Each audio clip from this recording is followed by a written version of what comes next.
What's this? No. Ba ba, boop boop. La la la.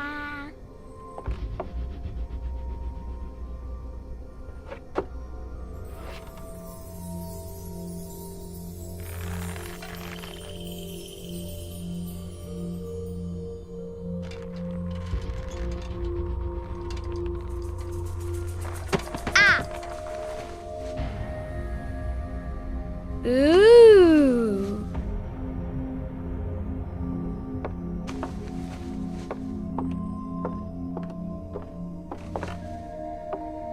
Oh, look! It's a book! Maybe it's a book about pirates with a treasure map. No, I don't think so. I wish that I had seen through all your lies. Oh, start from the beginning, not the middle. And so I decided to pick up my pen to relate the most disturbing episode of my life thus far. It all began early one morning in 1898, when Sherlock Holmes invited me to accompany him on a visit to the Marquis of Conyngham.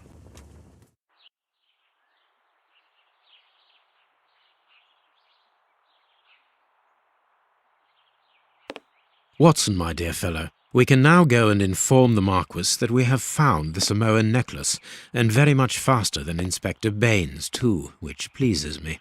Have you really solved the theft, Holmes? And so quickly? I have indeed, Watson, and believe me, it was completely unnecessary to spread out all over London, as our friend Baines thought was best. He likes to boast that his methods are equal to mine, but once again the outcome has contradicted him. After all these years of accompanying you upon your investigations, I thought that by now I should be reasonably capable of following your train of thought. But in this particular case, I must admit that I don't understand anything at all. Ah, you see, but you do not observe, Watson. There lies the difference. It is a matter of course. A matter of course? In the middle of the night, when everyone is fast asleep, the service bell within that room rings out and alerts the servants.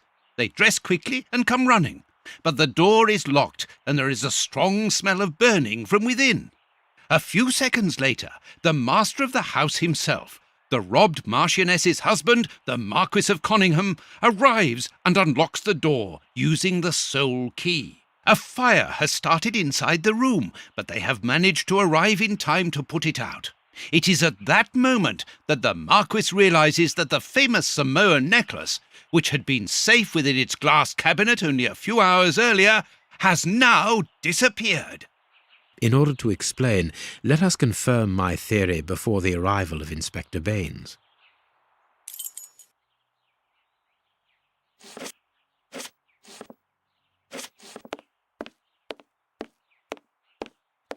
This window was cut with a diamond, a clean, discreet piece of work. This is where the necklace was. See how tiny the hole is, and not one fingerprint upon the window.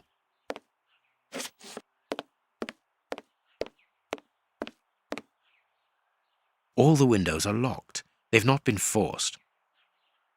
A mark, undoubtedly, made by a diamond. Someone tried to cut the glass, but he was interrupted. Therefore, the thief tried to escape through the window, but he was interrupted.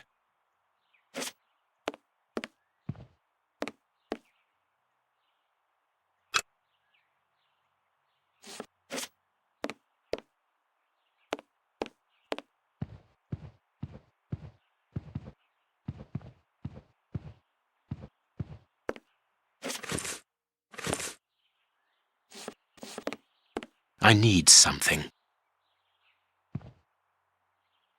Let us examine the crumpled scores that have...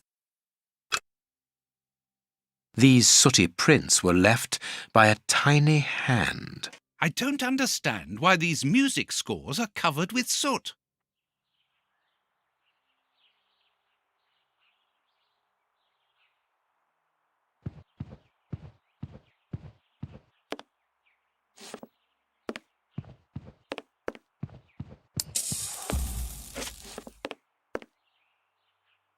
Heading towards his chosen escape route, probably the window, the thief knocked over the stool, which then caught fire. But why didn't he try to put the fire out at once? Strange. There are some objects here that have been knocked over. The fire started here, just beneath the bell pull. Whoever pulled the cord would have had his feet in the fire, unless it was pulled before the fire started. Footprints! You are not going to get on your knees to examine them. There is no need. It is soot. The servants must have trodden in it while they were putting out the fire. The chest wasn't opened. The necklace wasn't in it. These documents are not very interesting, even though they're addressed to the Minister of Maritime Affairs. The Marquise himself. Not very well kept, this aquarium. I can see a dead fish floating on the surface. A candle. It must have fallen from the chandelier.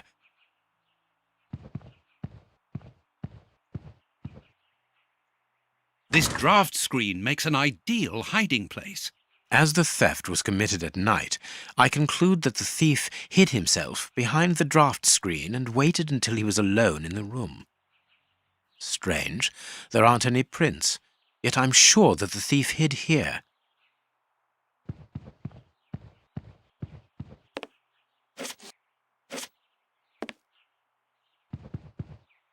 What do you think, Holmes? Let us search the room before...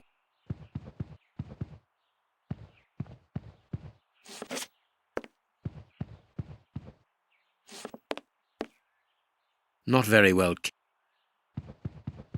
All the windows are locked. They've not been forced.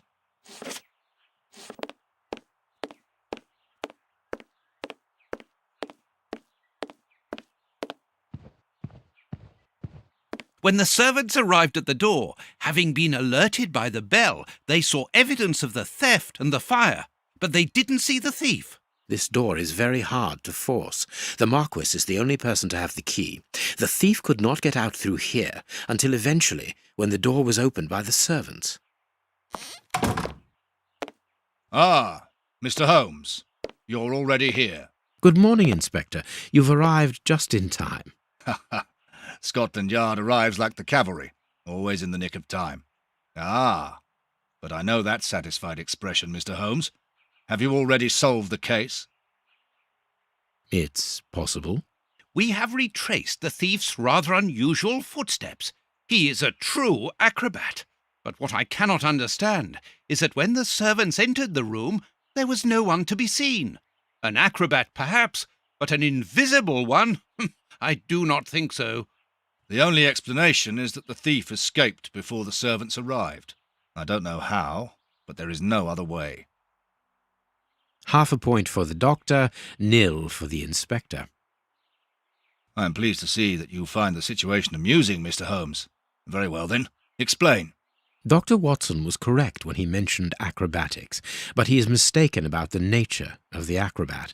As for you, Baines, you're quite incorrect, as the thief was in the room when the servants entered. Explain, for heaven's sake, Mr. Holmes. Watson, how could a thief be missed in the middle of 8 men? I don't know. Because he is very small? Stop teasing us, Holmes. Exactly, because he is small and remarkably agile. You're thinking of a monkey? And a trained monkey at that, without a doubt, a Leontopithecus rosalia from Central America. The animal had been hidden inside the room for several hours, calmly awaiting the signal from his master. Once night had fallen and the room was empty, a high-frequency whistle alerted the monkey that it was time to begin the procedure for which he had been trained. The monkey emerged from his hiding place and used the point of a diamond to open the glass cabinet and steal the necklace. He headed across to the window by the chimney, but knocked over the stool, which in turn knocked aside the fire guard and started the fire. The frightened monkey jumped from the chimney by swinging from the bell pull, thus alerting the house servants. He then went to the window and began to use his diamond to cut a hole, but was interrupted by the staff trying to gain entry via the door, and he panicked again. He ran across the piano, scattering the music scores onto the floor before hiding inside the chandelier, knocking over a candle. Finally, the servants and the Marquis entered the room, leaving the door open while they put out the fire. It was during the confusion that our agile little thief made his escape through the doorway. As simple as that. A brilliant explanation! Bravo, Holmes! And the necklace? I can see it from here, my friends. It's right in front of us. We have searched the room from top to bottom, Holmes. How were we unable to find it? Because we paid insufficient attention to the only victim of this affair. What victim? No one is dead? Yes, Watson, a poor goldfish whose destiny was to die, crushed by one of the most precious necklaces in England. The aquarium is just beneath the chandelier, I understand. The little monkey had likely hung the necklace around its neck and lost it when he leapt from the chandelier.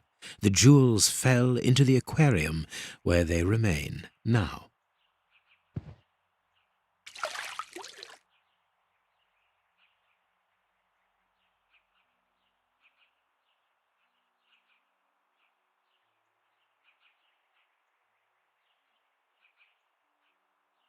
Marquis, here is your necklace, intact, just a little wet. Mr. Holmes, this brilliant demonstration does credit to your reputation. Thank you so much, Marquis. Do you wish to verify the authenticity of your jewel? No, I recognize it. I have spent many hours admiring it, you know. Good. I will return it to its box and... Inspector, a bank has just been held up. You must follow me at once. Orders of Scotland Yard. What times? Sirs, duty calls. My regards, Marquis. And well done again, Mr. Holmes. There, the necklace is in its box. We've lost enough time here. Let's go home, Watson. Ah, very well, as you wish. A good day to you, Marquis. With pleasure, gentlemen. And once again, thank you.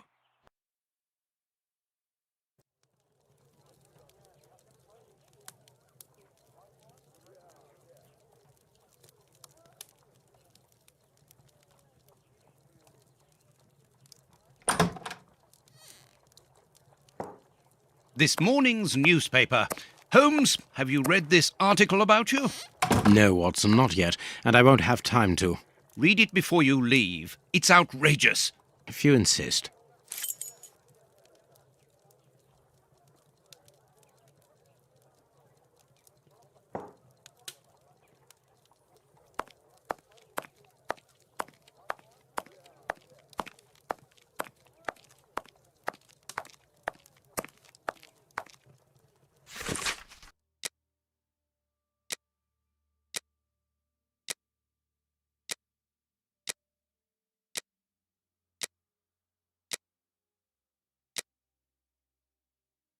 Prince Woodville, French culinary expert and bagpipe player, might be our next king. That's not so shocking, my dear fellow. You know exactly to which article I'm referring, Holmes. How can Farley dare to tarnish your reputation like that? You know, Watson, that wherever glory walks, jealousy is bound to follow. As for the forgery of the necklace, I suspect that we shall soon be enlightened in this regard. Come in, Inspector Baines, the door's open. Ah, Mr. Holmes. How did you know I was here? You are one of our rare visitors who avoids the second-to-last step of the stairs, which creaks dreadfully. And if I add the clinking of the handcuffs at your belt, to what do we owe the pleasure of your visit, Inspector? Have you read that rag? Inspector, can you explain this slander? Has the necklace of the Samoas really been replaced by a fake? I don't know how the reporter got hold of the information, but it's true. About the necklace, of course. I wouldn't permit myself to question the integrity and honesty of Mr. Holmes. The necklace is a forgery? Impossible! I saw the Marquis authenticated before my very eyes, before Holmes returned it to its place. Mr. Holmes, the Marquis believes Osmond Farley's theory. I shouldn't be surprised if the reporter isn't behind all this slander about you. He's a freelancer, well known for his explosive and subjective articles. In any case, the Marquis assures us that you were the last person to have the necklace in your hands. Let's return to the Marquis's house, Holmes. I'm sure that we'll have no trouble in taking apart this theory. It is unnecessary. Such allegations collapse on their own, like one of Mrs. Hudson's soufflés.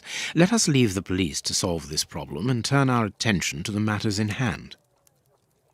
Perhaps you are right, Holmes. Inspector, I assume that you have the fake necklace with you. It's why you're here. Your superiors would like me to examine it. Indeed. They would like you to confirm or deny putting this fake in the box. Can't that wait? I must go to the house of Lord Peregrine Maitland, the Bishop of Knightsbridge. And the Marchioness? She is beside herself. Without the necklace, her marriage is compromised. It is the principal item of the young woman's dowry.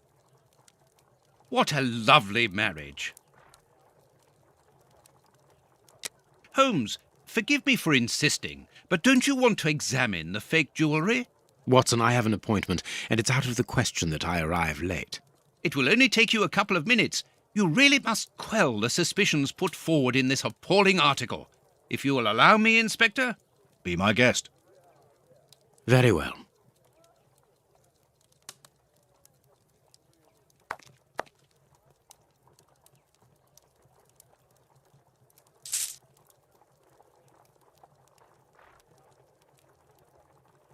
These 3 pearls are of poor quality.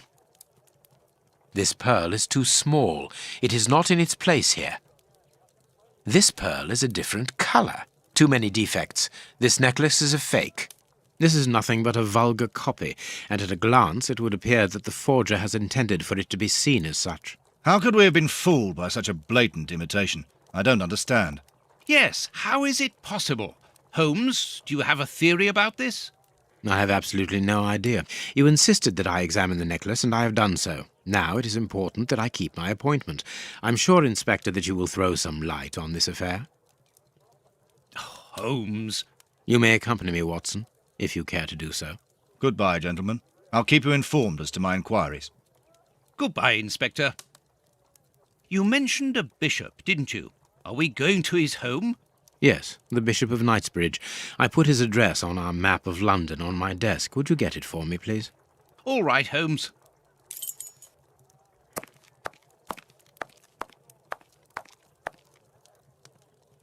I have found your map.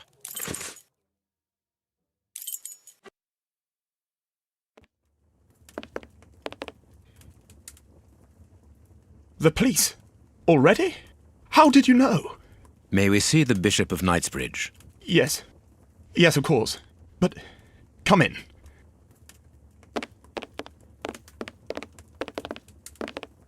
What has happened, Reverend? What? I don't know. It was last night, I think. I only just arrived, and I have made this macabre discovery. My God. How horrible. I haven't called anyone. How did you know that? Holmes, look! The Bishop, appallingly mutilated. How dreadful. Mutilated. And killed. He was such a good man. How could anyone be so brutal? Look at him. He is barely recognizable now. How could any of God's children be responsible for that? They were evidently unworthy children, Reverend. Now do please try to calm yourself and focus, because we will need your assistance. Do you have any idea as to the motive behind this? I haven't had time to do an inventory, but nothing appears to have been stolen. And anyway, His Excellency didn't own anything of great value. I don't know what else I can tell you. Note this down, please, Doctor. Doctor? But you aren't the police? No, Reverend. I am Sherlock Holmes, and this is Dr. Watson. We are here at the request of the Bishop. In that case, I must ask you to leave, and not to touch anything. I must get in touch with the authorities without further delay. Reverend, when the inspectors of Scotland Yard find themselves at a dead end, which they quite often do, I assure you, then they turn to me for help. If you will allow us to continue our investigation, then you shall have the answers to all of your questions. Out of the question! I don't even know you! I'm going to call the police, whether you like it or not. It would be better for everyone, Reverend, if you kept your temper. Watson, are you taking notes? This affair promises to be a complex one. Therefore, we must not overlook the slightest detail. Yes, Holmes. I am keeping a meticulous set of notes. I have created a very clever deduction board. One thing we can be sure of at the moment is that this crime was not for gain. The Reverend has informed us that nothing valuable was stolen, and indeed it would seem that the bishop had nothing of any worth to take. Very good, Watson. Do continue.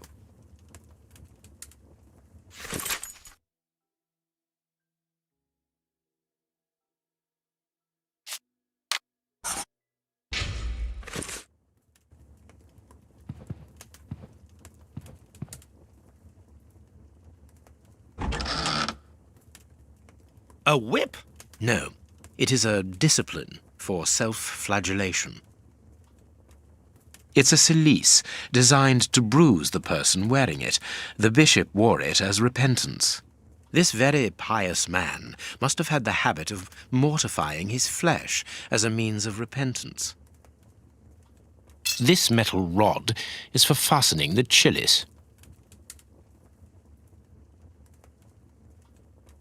The picture of Peregrine Maitland, commander of the infantry brigade of Her Majesty's Guards at Waterloo. The Bishop of Knightsbridge has the same name as his ancestor, an illustrious family.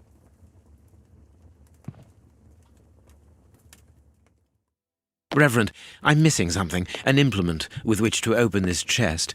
Could you tell me where to find it? No, go to the devil! What are you afraid of, Reverend? What is inside the chest? I'm not afraid of anything. In fact, I do have the necessary implements, but if I have to give them to anyone, it will be to a representative of the law and no one else.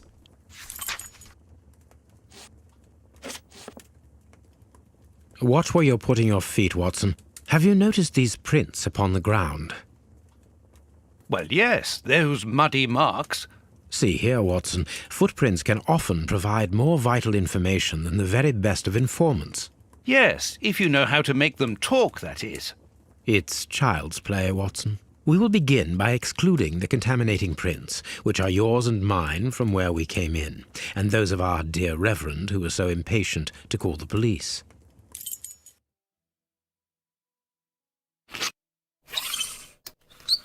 Size 9. Size 9. Size 9. Size 9.5. Size 9.5.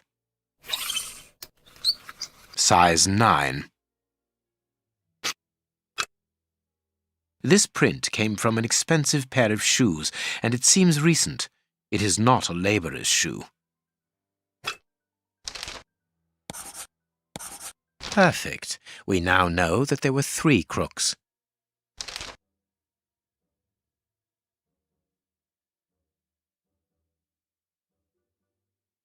Strange but true. One of the crooks was wearing a different pair of shoes when he left here. So, all we have to do is look for a workman who likes Italian shoes.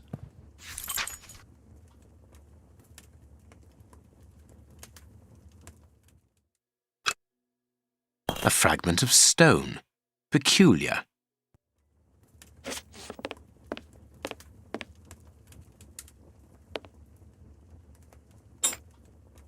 A surgical scalpel covered in blood.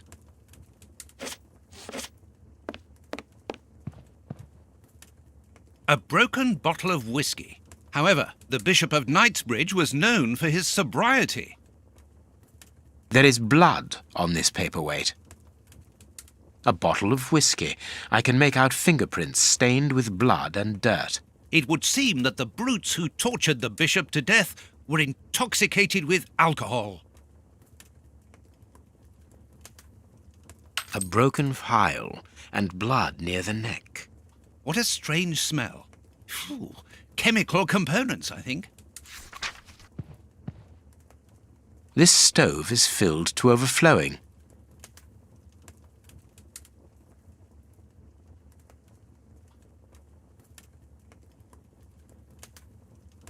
A finger. Apparently it doesn't belong to the Bishop of Knightsbridge. How dreadful. This poor man was tied just below the knees. To stop him from walking, certainly, but mostly to free his feet. His feet have been burned. My first impression is that he wears a size 9 shoe. You? But what does it matter, Holmes? These burns are terrible.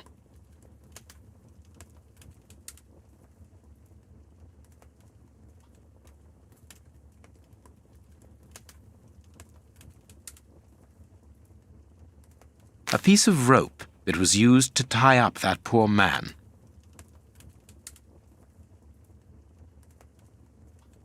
His stomach is covered in scratches. Quite evidently, they weren't made recently.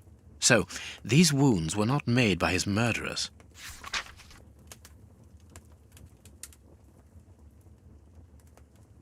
The fingers have been crushed and violently struck. My God, Holmes, this man was horribly tortured. His forearms have been ripped. Pieces of skin have been torn off. What do you think, Watson? I'd say that he was eaten alive. Yet I've noticed a curious degeneration of the skin tissue around the wounds. The fingers have been crushed and violently struck.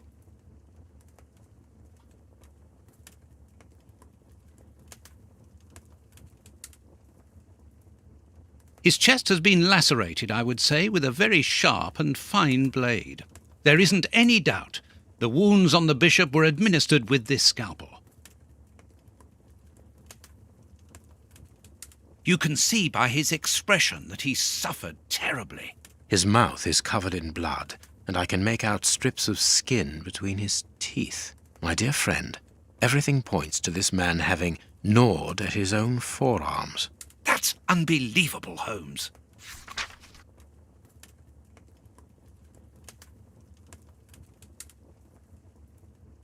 Something is missing here. Oh, yes? And what might that be? His shoes.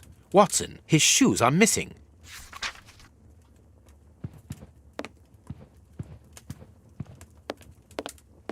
This door has not been forced. Where does it lead, Reverend? To His Excellency's room. There is just a mattress and a stool. The bishop's bedroom. It is very austere. Nothing in particular here.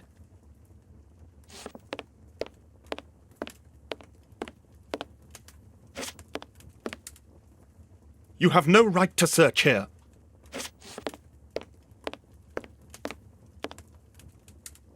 Closed. The veranda door hasn't been forced. Strange.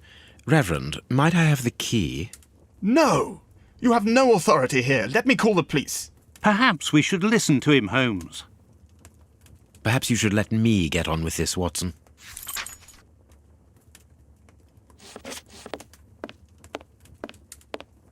You have no right to search here.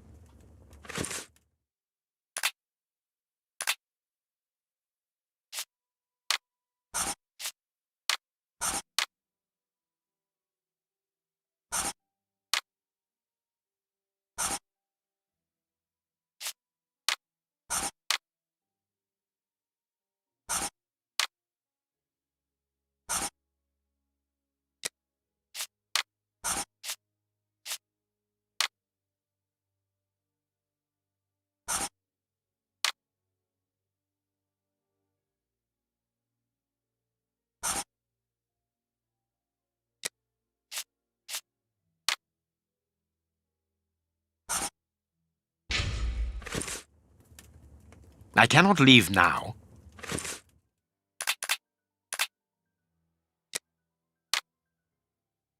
Perfect.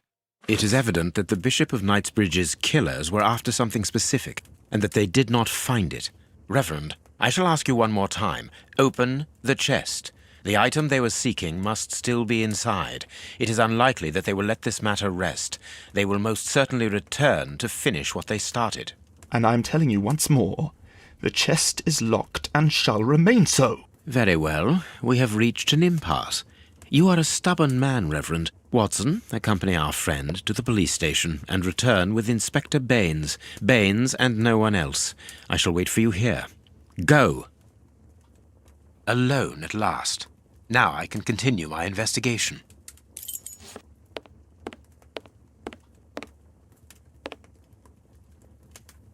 This lock should be easy to pick. Let's see.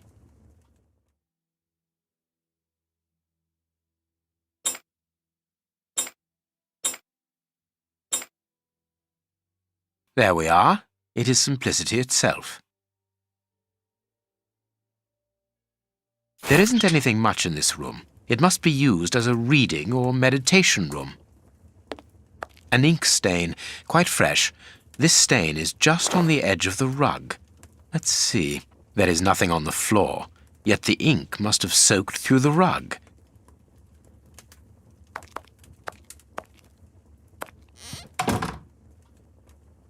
An ink stain. This inkwell was tipped over recently.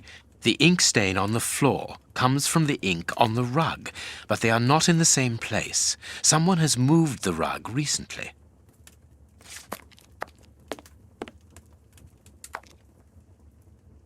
Apparently, someone wanted to hide this statue. This inkwell was the ink. This horse resembles a large chess piece.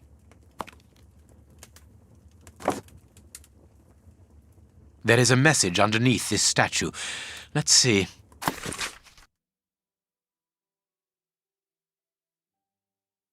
This message was written by a woman, but for whom was it intended? Interesting, this chess game. That is curious. There is something strange on the floor. Certain stones have been marked out, just like a chessboard.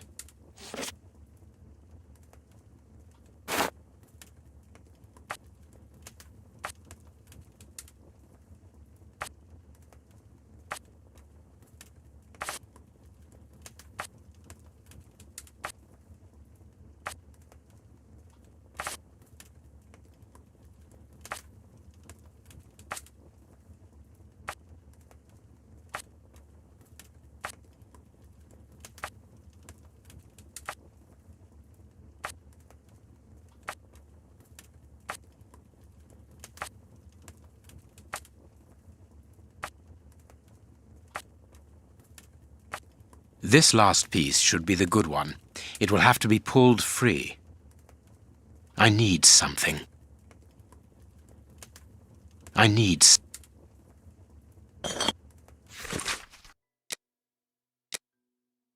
A packet of letters addressed to the Reverend. They were written by a woman who mentions his illegitimate children. Their affair isn't official. Perfect. I have you now, my wayward Reverend.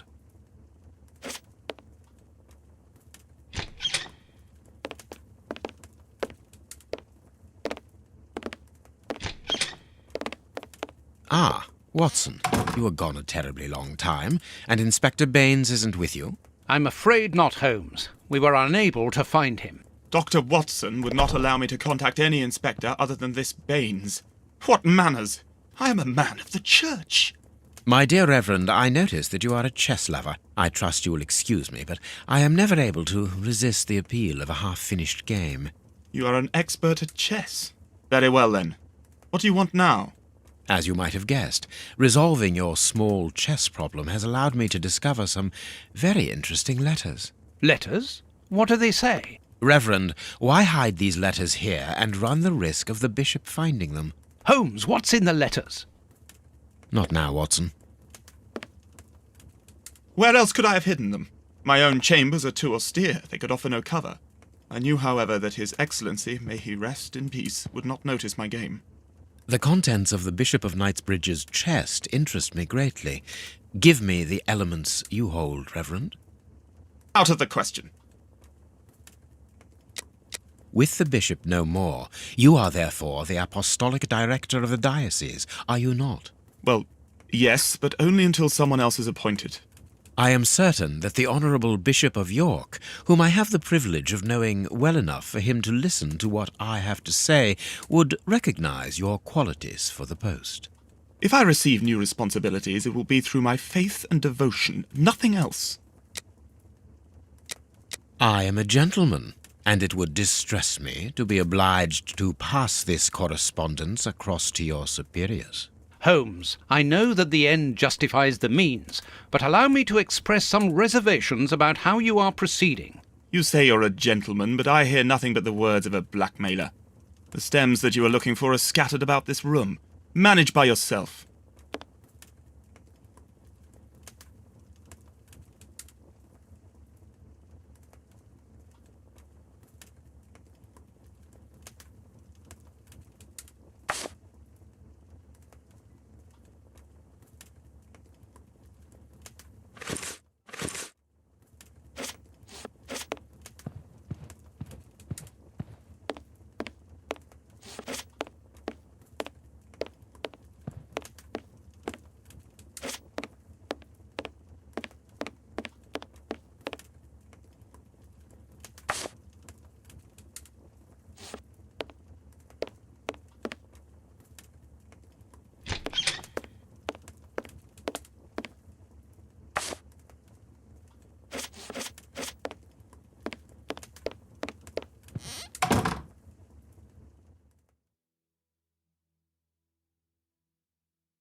I am missing some information.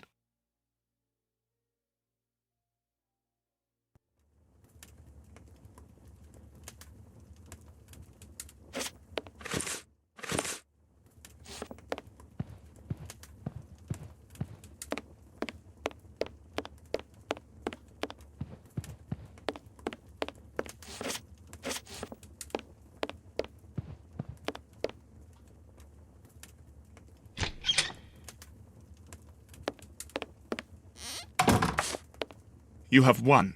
Evidently, as I always do. What are you able to tell us about the Bishop of Knightsbridge's last days? Did anyone come to visit him? Did he seem worried, anxious? Do not omit the smallest detail. His nephew came to see him yesterday at His Excellency's request. I found this visit a little peculiar because the young man rarely visits his uncle. Do you know why that might be? Were they on bad terms? I don't think so. It's rather a consequence of his work. The young man is employed within the archives section of the Royal Library, which doesn't leave him with a lot of free time. Do you know the reason for his summons? No, but the conversation was very heated. It only lasted for a few minutes and ended with the nephew in a terrible rage. Interesting. I've answered your questions. Will you now let me contact the authorities? I'm afraid not, Reverend. Not just yet. All right, now we can open the safe.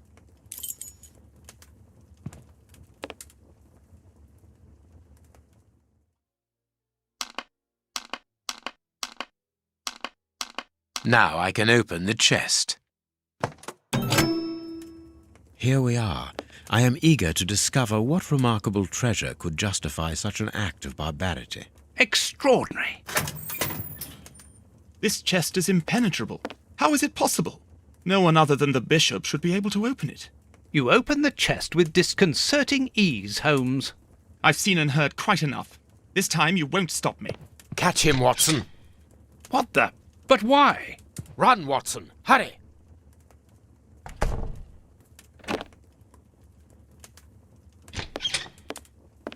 He's escaped.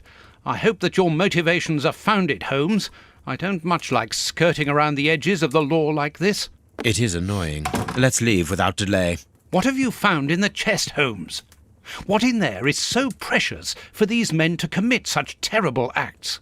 The Reverend was telling the truth. Nothing important was locked inside the chest, apart from a few religious items which are hardly worth stealing. So, we haven't made any headway. Perhaps the police will. By the time the police arrive, we shall be a long way from here, Watson. We are leaving.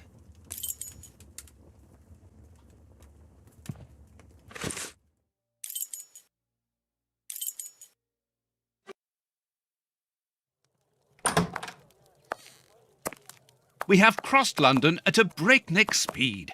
We could have knocked someone over, and naturally I had to pay the cabby out of my own pocket. Watson, stop complaining. We have to analyze the clues found at the bishop's house.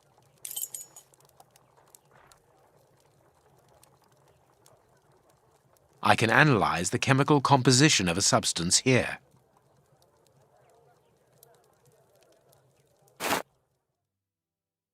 This fragment of stone is very smooth, and it seems to be of a peculiar quality. I shall have to strip it with one of my products. This stone is granite, covered in black paint. Black and damp earth under the nail. Interesting. Tooth marks, rather deep ones. I'd say of incisors, and a canine. Fragments of skin, a phalanx. This finger wasn't cut off, it was ripped off. Bite marks on this severed finger. I am afraid of the significance. The thieves didn't get what they wanted. When they were faced with the bishop's refusal to cooperate, one of the gang shook his finger at him to indicate that he was responsible for his unfortunate state. And the poor man, whose head was the only part of him not bound by ropes, bit the finger violently enough to sever it. An uncommonly savage act. Watson, I am certain that when we have explained the reasons behind this sudden bestiality, we will have revealed a larger part of the mystery. There is something written on this scalpel. I should clean it. Ah, I can make out WCCH. What do the initials stand for? How many hospitals are there in the Whitechapel area, Watson? If we count public dispensaries, enough to keep us busy for an entire month. Did this scalpel come from a hospital? Yes, as the initials WCCH engraved upon it show us. We must think on how best to deal with this. We do not have the time to investigate every hospital in Whitechapel. I have cut a small piece off the rope. That should be enough. A lot of fragments of black stone are wedged into this rope. Their colour seems unnatural, but they are too small for me to examine them. These small stones resemble the pieces found in the footprints at the bishop's house. Granite, painted black. Black and damp earth. I must compare the samples of earth that I found. This rope is only worn on one side. I must compare the samples of earth that I found, and if I mixed this earth with another substance, now it must all be stirred. The samples of earth taken from beneath the fingernail and from the ropes originate from the same place. How do you know? It took just a little water to analyze the consistency. The soil has retained its moisture, even though there hasn't been rain in London for over a week. This soil could come from the bank of a river, or somewhere where the evaporation is slower. A mine, perhaps, or a trench. The banks of the Thames are clay soil, unlike our samples, so we can rule that out. The nearest mines are 12 miles away, so I would rule that out also. I would therefore conclude your last theory to be nearer the mark. A trench? A pit. Watson, bring me your register of the London hospitals. Studying the scalpel has given you an idea, then? Indeed. I'll get it.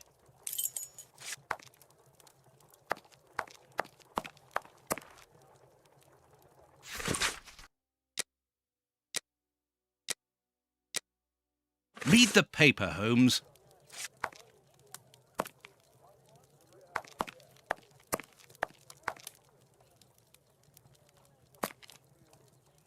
Hospitals and dispensaries in London.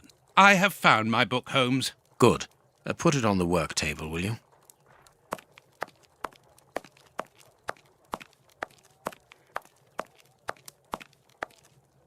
Here is the section showing Whitechapel. I made several notations on these pages during our investigation into the Ripper, which might prove useful. All we need to do is to find a hospital or a public dispensary near a location where pits have been dug and black granite has been used. It's simplicity itself. I haven't finished my analysis.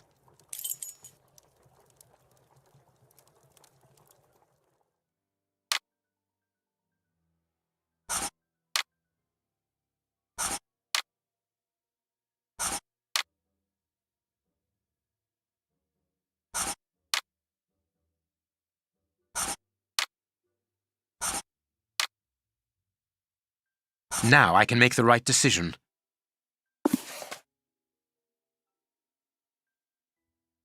The public dispensary number 4661.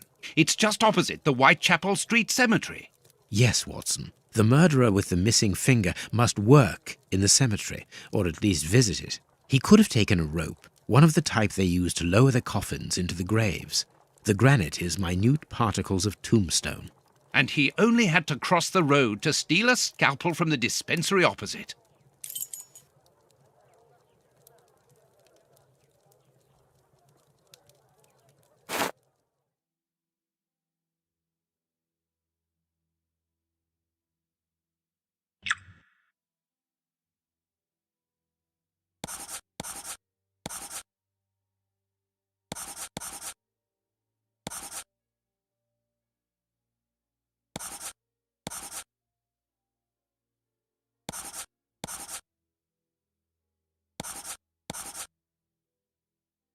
Poison, and apparently very virulent.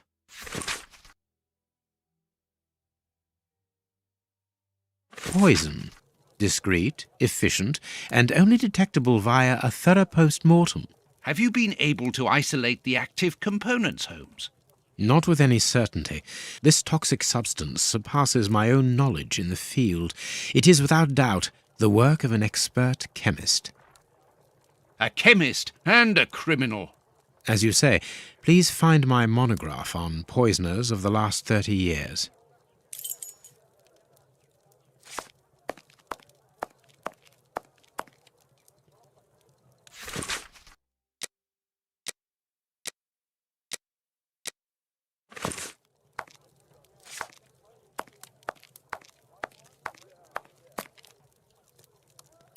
The work table, where Holmes's homemade analyzer. According to these documents, Hans Schielmann, known as the Rat Killer, was considered the greatest specialist in chemical poison in the world. Is he at liberty? Happily, no. He has been held in the high-security wing of London's Westgate prison for many years now. Then he cannot be the one who concocted the poison. Don't dismiss him too quickly, Watson. According to Scotland Yard, the man is exceptionally intelligent. For the greatest criminals, prison is but a mere obstacle. Let's plan a little visit to see Mr. Schielmann tomorrow.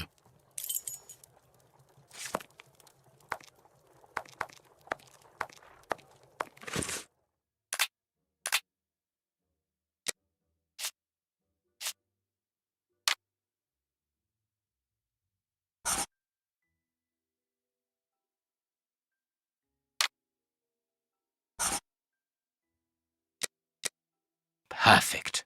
Well done, Watson. Our board is finished. It confirms that the bishop's murderers work for one person, who, amongst other things, possesses a very sophisticated poison. They therefore act for someone more educated than themselves. You remember Wiggins and his gang, the Baker Street irregulars?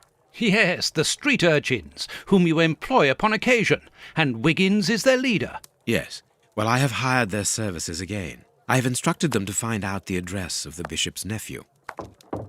I think he's here.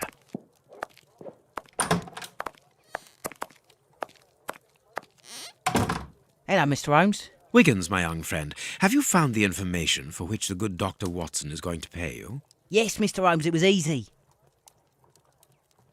Very well, I understand. Here are a few pennies. Thanks, Dr. Watson. The man you're looking for lives near Kensington. Does he live alone? Yes, but he rents a room for an old lady. Did she see you? No, Mr. Holmes, no one saw me. Perfect. Watson, give our young friend another shilling as a reward for his discretion. Here we go again. But of course...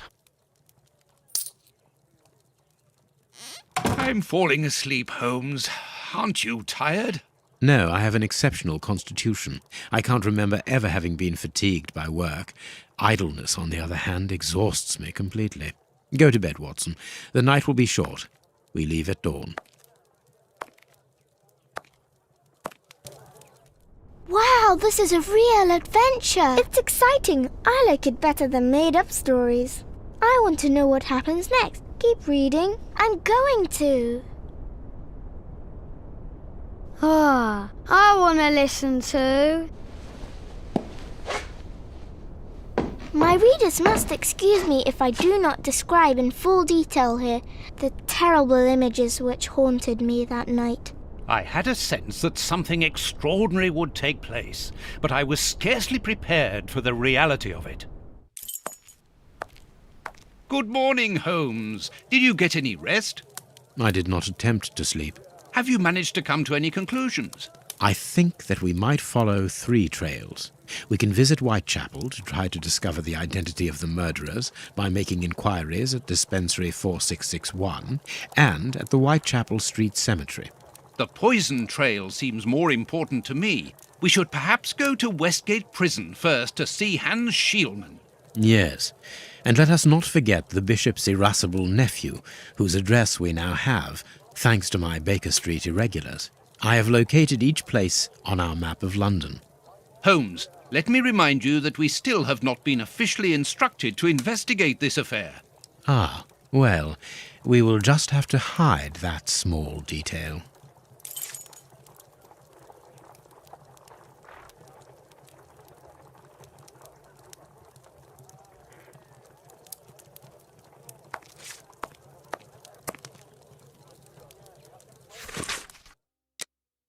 Nothing interesting.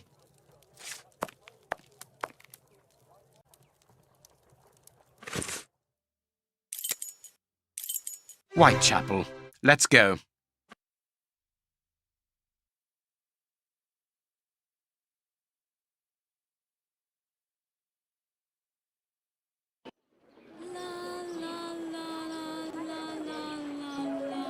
Here we are in the heart of Whitechapel. Keep an eye on your wallet, Holmes. This area is the highest for pickpockets in all of the kingdom. Don't worry about my wallet, Watson. It would be easier to move Big Ben than to steal from me. Or to borrow a shilling from you. Amusing, Watson. Really very amusing. Can we move on to more serious matters? I'm listening, Holmes.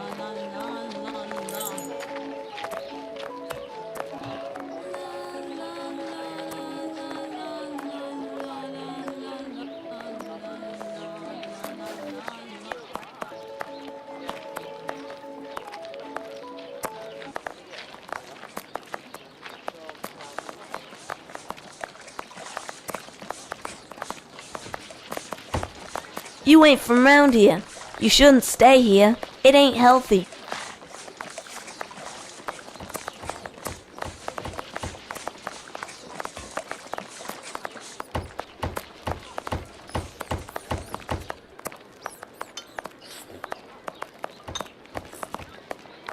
Here's the public dispensary that we're looking for.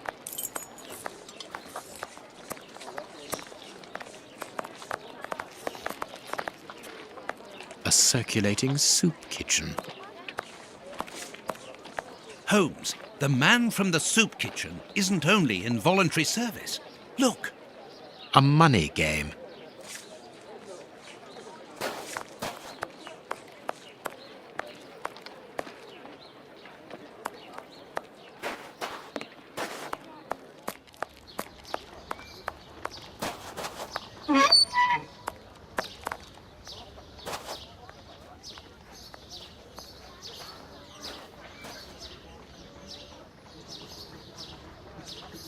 This cemetery is the very image of Whitechapel. Sinister, frightening, and ill-kept. What a terrible place for one's final rest. At least hunger no longer gnaws at them.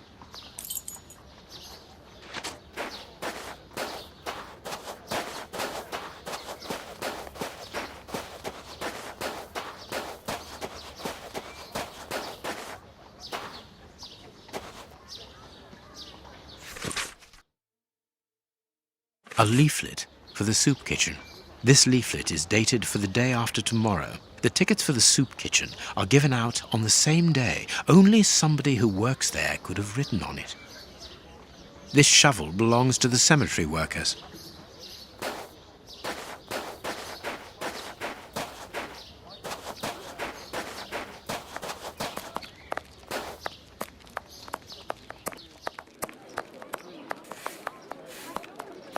Oi, oi! We're giving out free soup after Mass, right here. Don't hesitate.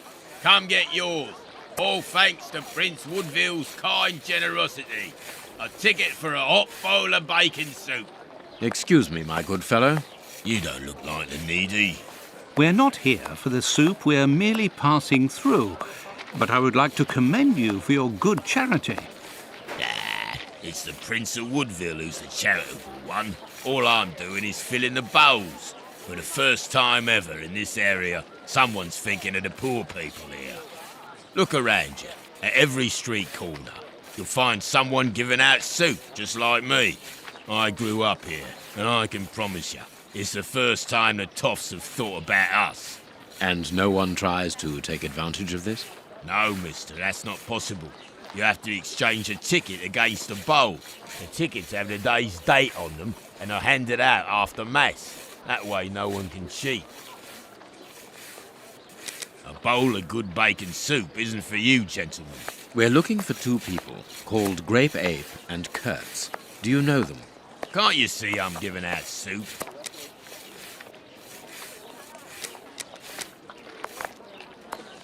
You again. You can't have any soup, you're too rich. It's for the poor, not the toffs. And what would you say to relieving two toffs of their wallets by giving them a chance at dice? With great pleasure. What do you want to bet? Your ring against my friend's superb silver watch.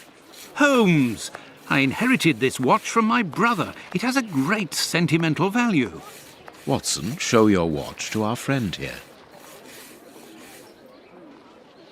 Done! Make yourselves at home. All right, mister. First who gets 36 points wins.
Perfect.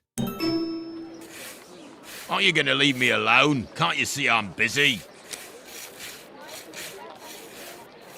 We win. Hey, not so fast. We'll play a game.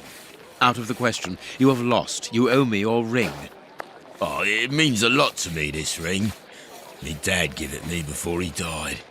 He choked on his own glass eye. Me mum didn't get over the shock of it, and she killed herself by smashing her head open with her wooden leg. And she'd only just heard that me sister, who's a prostitute, had caught an embarrassing disease that made all her hair fall out. And worse, our dog got run over when he... As this ring holds such sentimental value for you, I will allow you to keep it. What would you say to exchanging that against some information about Grape Ape? That seems like a fair deal, don't you think? Yeah, well, Grape Ape works with us. He usually deals with the tickets, but we haven't seen him for a few days. Where is he usually to be found? Well, last time I saw him, he was with his mates from the dispensary, them that deal with the morgue. Now, that's all I know. It is quite good enough. Keep your ring, my good man, as a souvenir of your poor father. A souvenir of me dad, me mum, me sister, and me dog. One further thing. You said that Grape Ape's friends work at the morgue. Which morgue? The morgue at the dispensary. I must say, they got a funny job. They wash the dead, dress them, cut their hair. They clean the blood off the floor, chase the rats, stamp on the cockroaches. Mister, I can tell ya, I prefer giving out soup.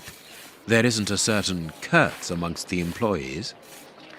Listen, we didn't play for info about the whole city. I'm not telling you anything else. The dispensary has got its own morgue.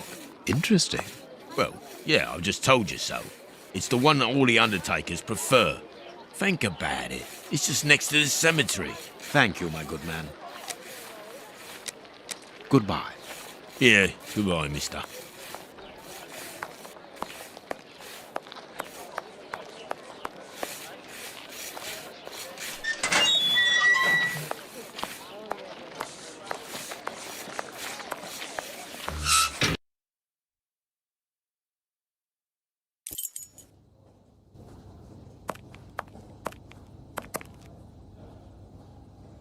Good day. Please excuse us. Oh, Grant, is it you?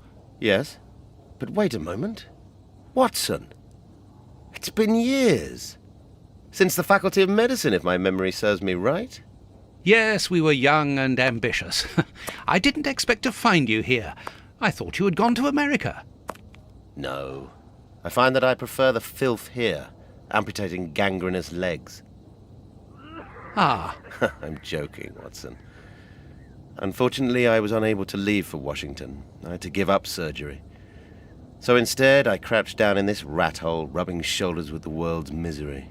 Grant, treating those in need is a noble calling. You underestimate the importance of your work. If you say so.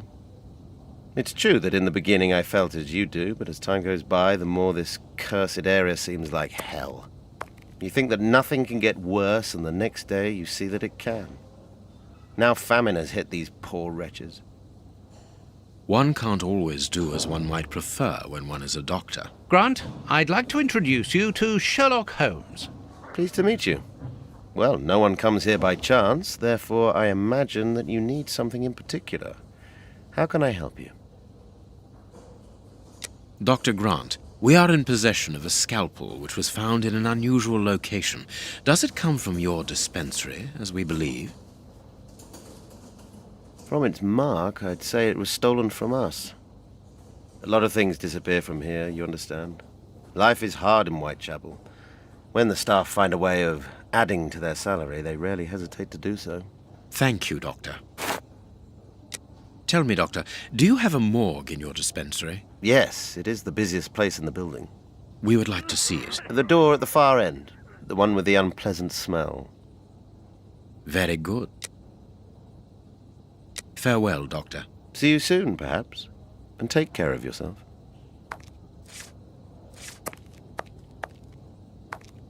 This stove is hardly working. That would explain the damp around here. Incredible. My colleague could at least keep a good fire going for his patients.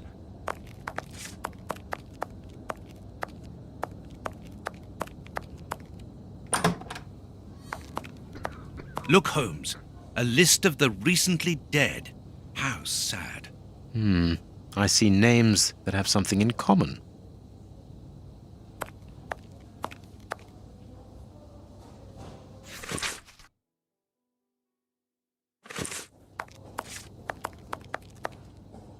What should we do?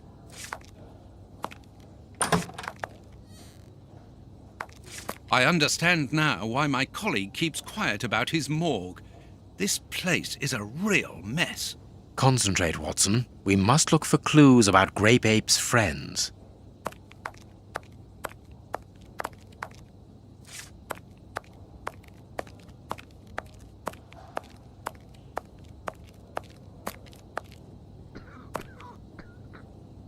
Look at the state of the instruments. They've probably never been cleaned.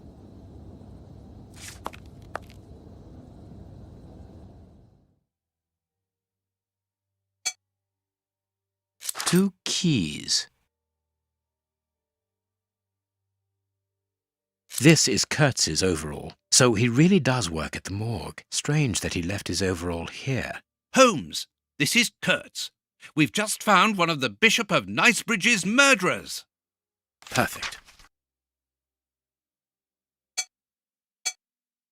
A small metal stem. Well, well, this Kurtz was carrying a lot of things.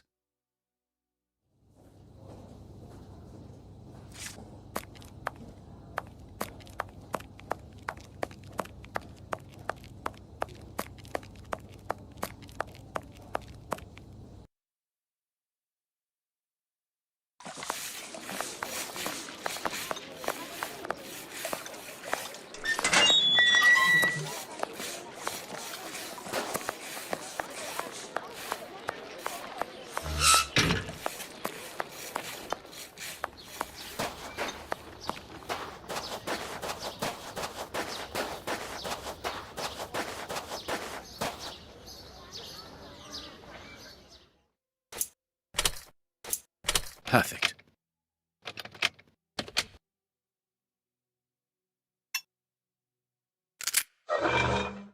It's open. Here, this hut is on the map. Let us search it from top to bottom, Watson. Oh, what a jumble!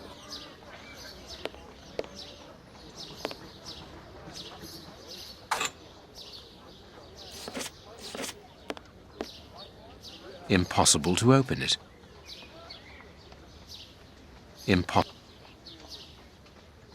Bags filled with nails. There are a lot of them. Well, really. I can see a large crack. I'll need something thin. A hole was drilled a short while ago. There is a sack inside this hole. Let us see what is inside it. Valuable objects. But what are they doing here? We are making headway. How do we know what this means? This message confirms that we are on the right track. Bags filled with...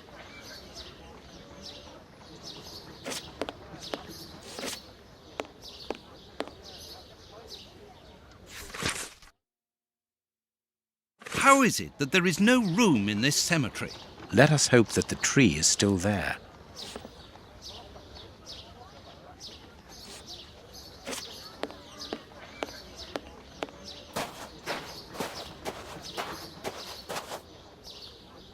Let us see if the elements analysed in Baker Street and this cemetery have something in common. This rope is only worn on one side. This rope is only worn on one side. The rope used to tie up the Bishop of Knightsbridge came from this cemetery. It is only worn on the one side because it is used to lower coffins into graves.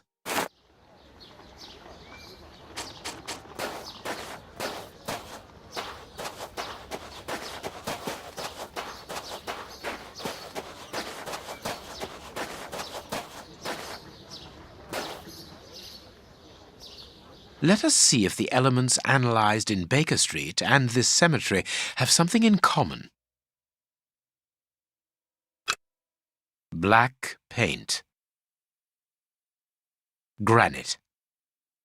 Granite. Granite. These stones are of the same granite.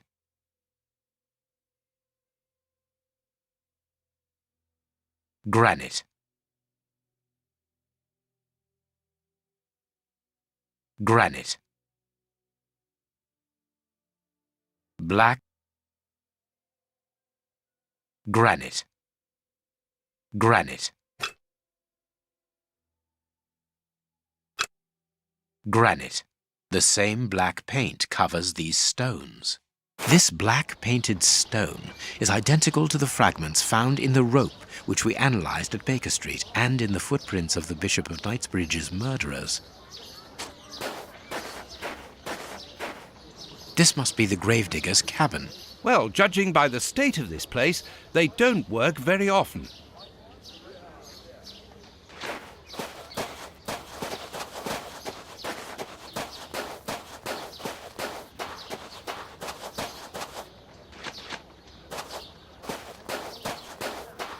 Here is our tree. Let us examine the inscriptions.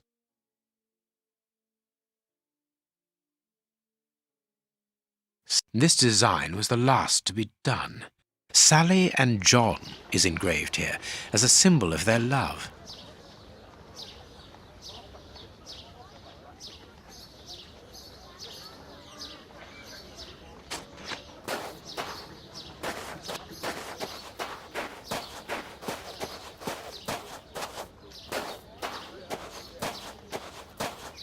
Yes, it must be there. I need something.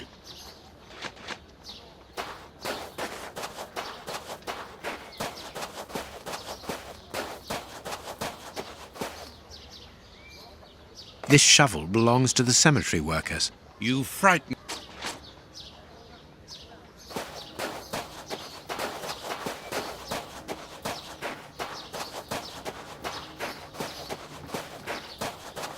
This must be the grave.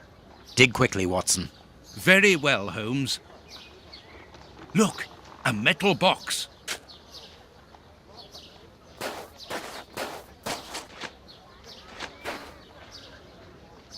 The lock on this box is rather sophisticated. This box comes from a bank. The criminals must have held on to it after a hold-up.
There we are. It is simplicity itself. This key must be important to be hidden here.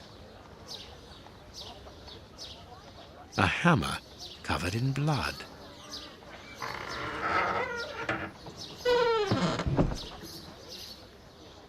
Holmes, there is someone in that hut. I saw, Watson. These candlesticks are undoubtedly stolen.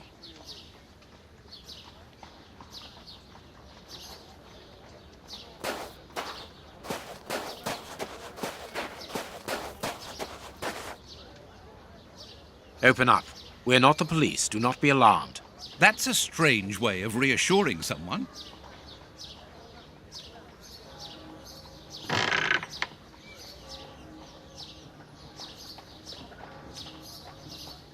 Holmes, they are children. My God, one of them is hurt. What you want? Don't come any closer. Are you the police? Don't be afraid. I am a doctor. I'm going to look at your friend's wound. Wait, Watson. I've got some questions to ask these children. This is urgent, Holmes. In this filthy place, the risk of infection is very high, and the wound could get worse with every second lost. The immediate danger for these children is not so much the wound as Mr. Fletcher. Who? Look at the wound, Watson. It's thin and precise. It was made by a sharp, well-kept blade. Any other blade, less well-kept, would have torn the tissue around it, and its size would be irregular. So what does that imply? In this area, who would take such great care with a blade? A butcher, of course. And the only butcher in the area is Samuel Fletcher, who at this moment is replacing a window that has been forced open. He's a man to hold grudges, as anyone around here will tell you.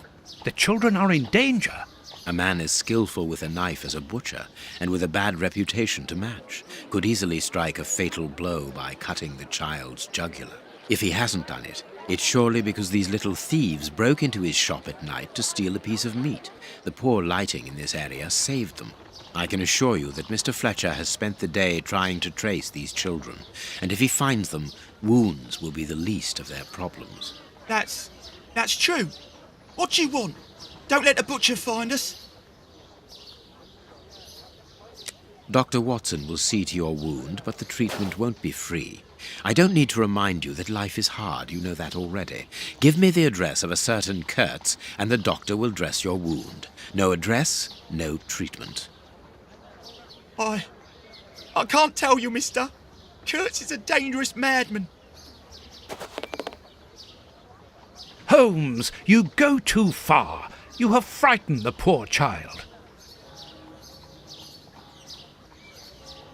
I could give Mr. Fletcher a compensation for the damage to his property, and he would certainly give up trying to find you then. But for that, you'll have to cooperate. Or else? Or else he'll likely find a less agreeable way of repairing the damage. Wait, mister. I know everyone here. I'll help you.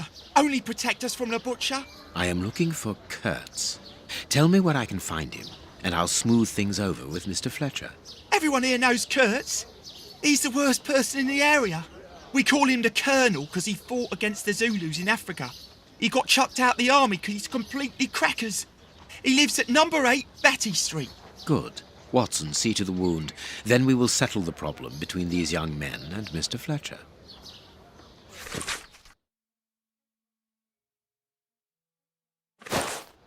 We must protect these children from that butcher, Holmes. It won't be necessary. I've had dealings with Samuel Fletcher before now. He's not the monster I've made him out to be.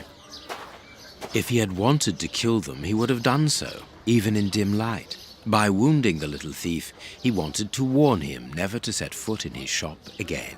Forget Mr. Fletcher, Watson. You mean you lied to frighten those poor children? Exactly. Clever, wasn't it?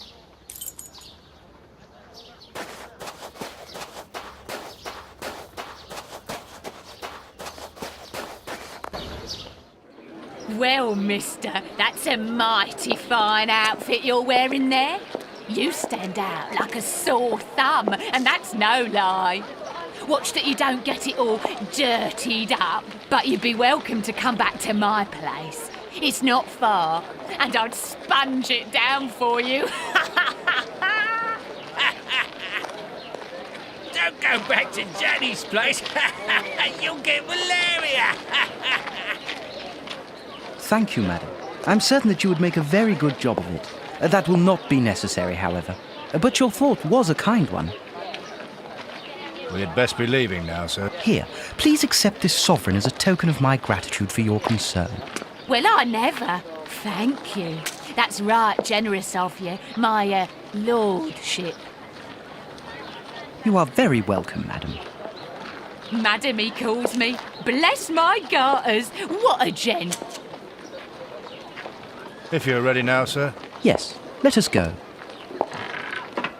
What a remarkable man, the Prince Woodville, to talk to such a woman as though she was an equal. Let's find Batty Street.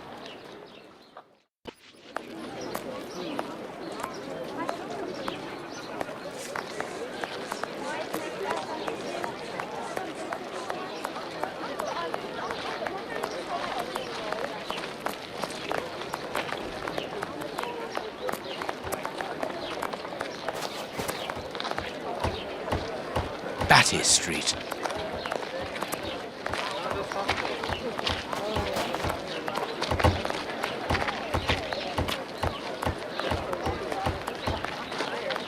Closed. My God, Holmes, it's appalling. And the smell. But what can have happened here? Stay calm, Watson. Take note of every detail and be careful not to move anything. Very well, Holmes.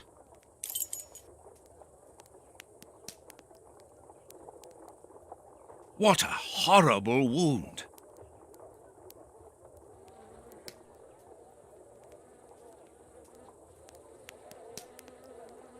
What should we do next? What terrible wounds. The dogs must have been rabid.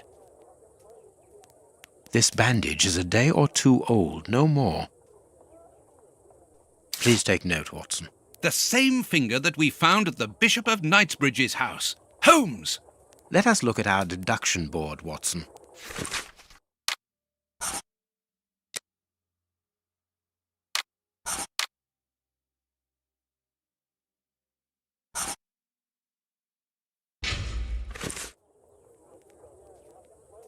This part is in shreds. The skin tissue has decomposed, yet the death is recent. Only a dog could inflict so deep a wound, but it appears that the wound was gnawed at afterwards. It is a dog bite. I can see the tooth marks.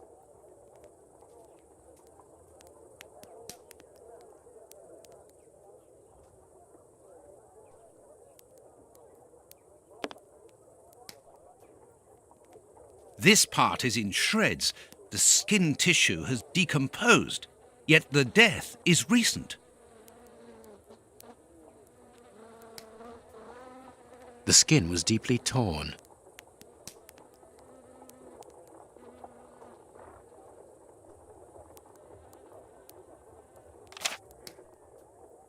Grapes! What are they doing there? Grapes! Someone wrapped some meat up in this newspaper. The blood is still fresh. This is yesterday's newspaper.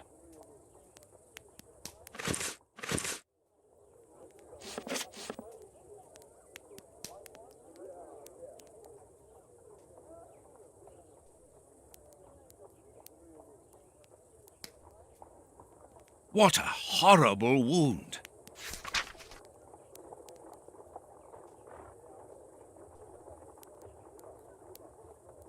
Size 9. Hobnail boots like those worn by labourers.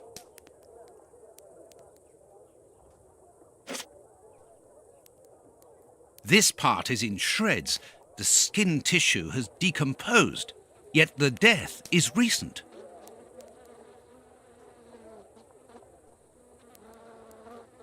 What a horrible wound! The skin was deeply torn.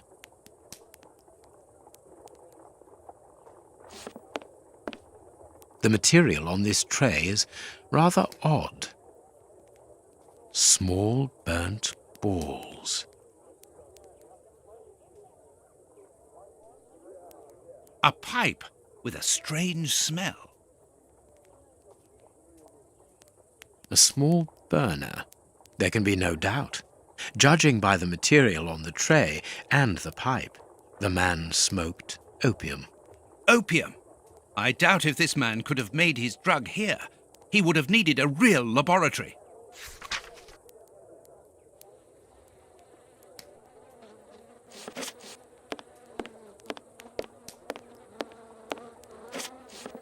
The dog's bowl is empty. Someone brought food for the dogs, probably just before the fight broke out. And just after they had been fed, they attacked a man to eat him. Incredible.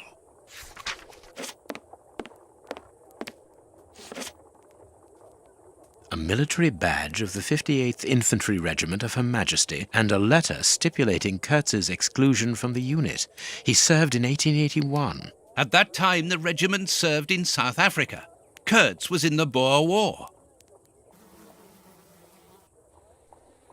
A newspaper covering the war in South Africa. Kurtz must have been following the war with some interest. The Boer War is abominable, and it still rages.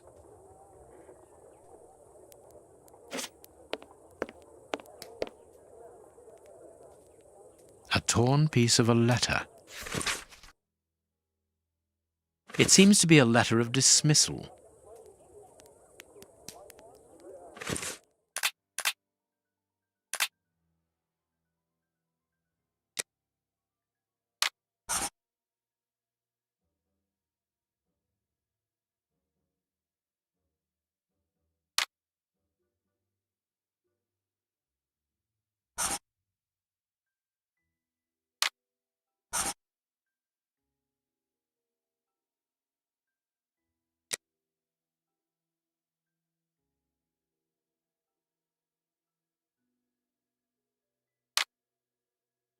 My deduction chart is incomplete, Holmes. We are missing an important detail.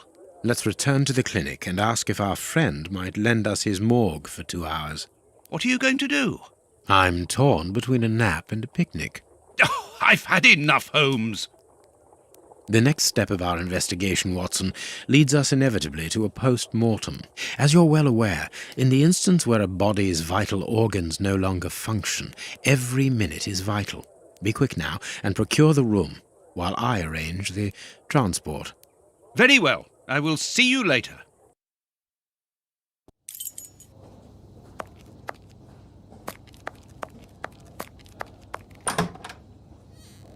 Ah, Grant, you are still here.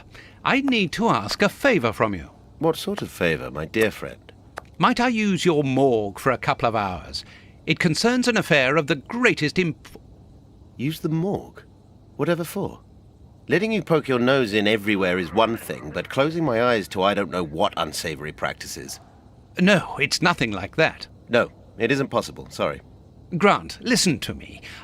Don't insist. Where do you think you are? Perhaps because you come from the rich area, you think you are entitled to do whatever you like. But here in Whitechapel, it's the real world, you understand? The real world, where we have to take risks. Do you even know what that means? And this shabby health centre where I've been stagnating for years, it's a public establishment under my authority, for whatever that's worth. I am responsible for it. Responsible, do you understand? Of course I understand, Grant. Good. I understand, first and foremost, that you are a coward. What? A coward, I said, sitting on your backside behind a desk for years, complaining about your fate without even trying to change a single thing about it. I won't allow you.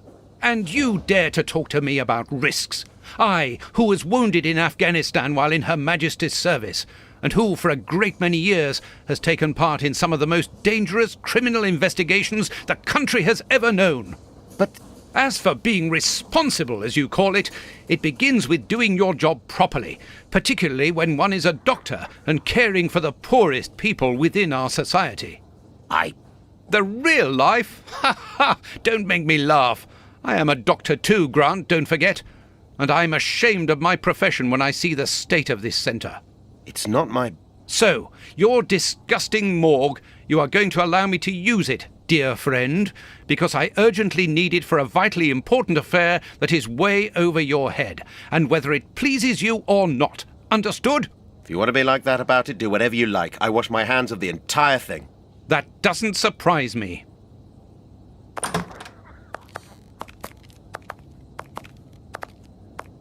This is a dismal place. Have you ever carried out a post-mortem, Holmes? It requires a great deal of precision. Don't worry, I learn quickly. Hand me a bone saw.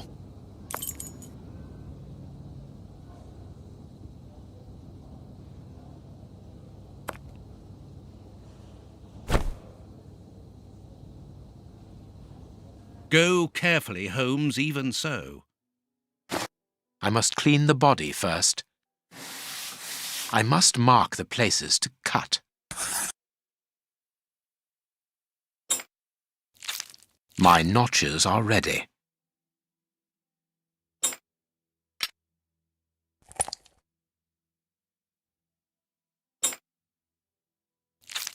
No, it is unnecessary.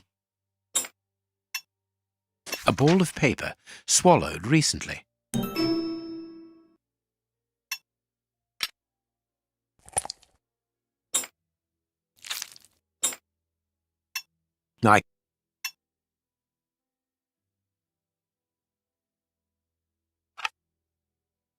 This liquid found in the lungs should be able to tell us something.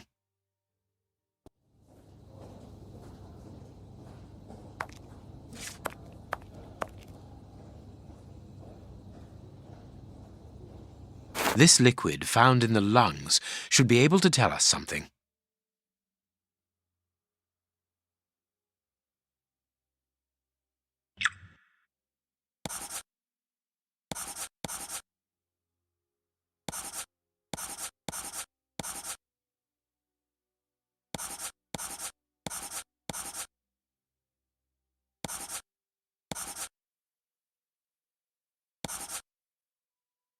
Poison, and apparently very virulent.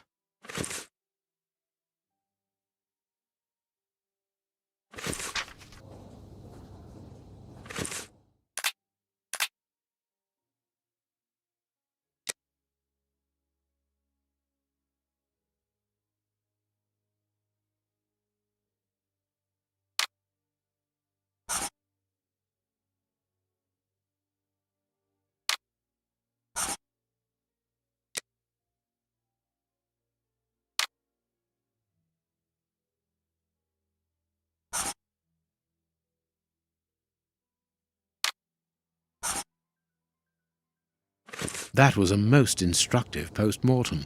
This man was murdered by his accomplices because of his missing finger. I see. He was overly conspicuous, walking around with a bandaged hand, as the police would have been looking for a man with a missing finger. But how did they manage to disguise the murder by making it look like a dog attack? The post-mortem revealed the presence of poison in his system. Everything points to it being a less potent form of the poison we found in the bishop's rooms. This man died as much from the poison as from fighting against those animals. I believe this new version of the substance provokes such a rage that the victim attacks anything in his path, and in this instance it was dogs. We're dealing with sorcerers' apprentices, whose creations are ever-evolving. They are attempting to obtain a particular effect, and they try out their formulae on human guinea pigs. You're saying that his accomplices forced him to drink it? No, he took it himself, voluntarily. The poison wasn't to be found in his blood, but in his lungs. I also discovered numerous traces of opium. I'm beginning to see.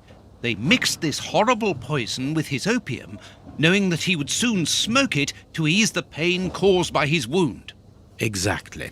And such a profound knowledge of both chemistry and toxicology is uncommon. Very well. We know the reason and the manner, but we're really not any further ahead. How will we find the two other men who murdered the bishop? By going to 13 Burner Street. It is in this area. But where did you get that address, Holmes? From his stomach. I see. He wanted to get rid of the address. No, he wanted revenge. I don't follow you. When the man with the missing finger began to feel the effects of the poison, he knew that he was going to die, and he knew that there would be a post-mortem. Shall we go?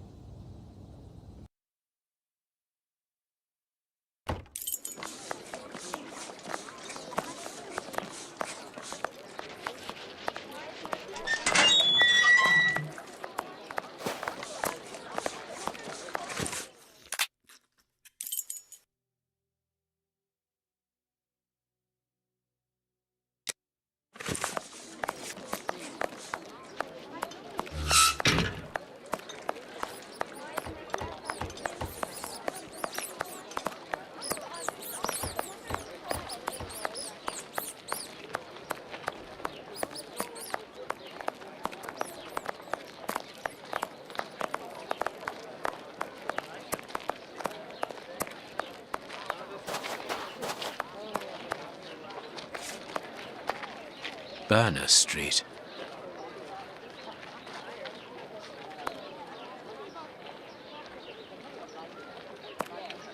There's our opium den, Watson. Let's go. Good day, gentlemen. Welcome. What can I do for you? One of your regular clients looked within himself to give us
Holmes, what on earth are you doing? No! Stop! Put your hands up! Don't try anything clever!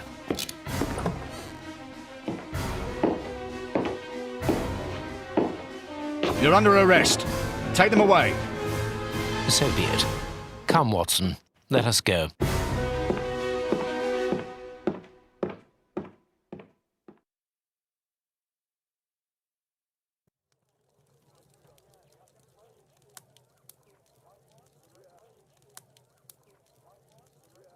But why have we come back to Baker Street? It would have been better to join Baines to interrogate those criminals. No. In the hands of the police, those crooks won't talk, and you know it. They risk being hanged. I don't understand anything here. We must explore all our leads. Let us take a look at the map of London.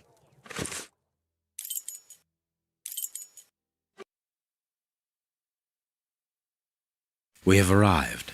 The bishop's nephew lives here? Yes, he rents a ground floor room.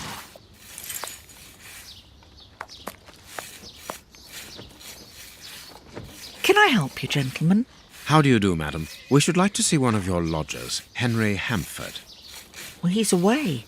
And you must understand, I don't open my door to strangers, especially with all these prowlers about. That is the reason for our visit. You're the police?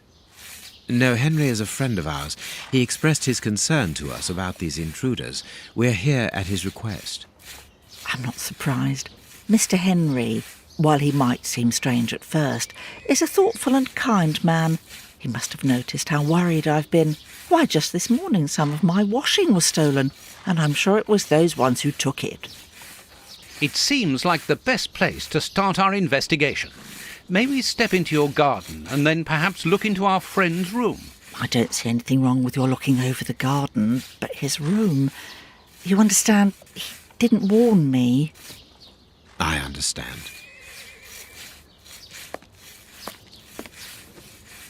What should we do next, Holmes? Let's have a look in the garden.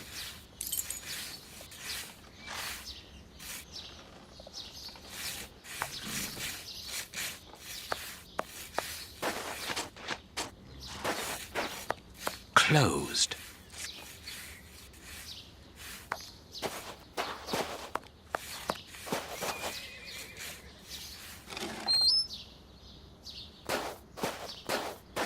Without a doubt, it is the linen belonging to Henry's landlady.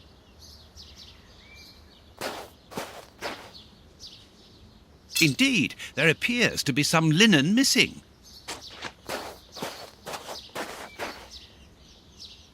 A rake.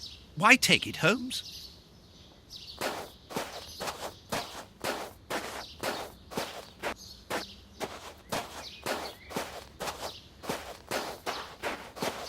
There is something interesting here.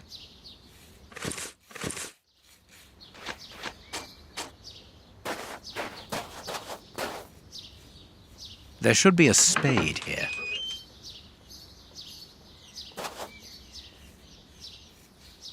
A small pickaxe.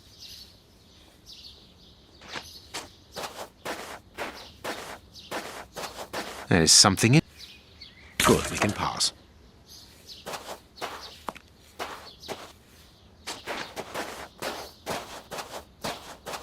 This newspaper is 4 days old. The bishop's nephew was being watched long before his uncle's murder.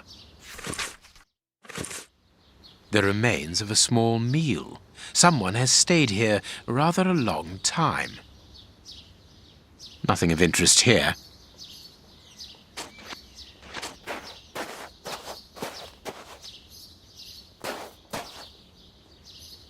This clothing is torn.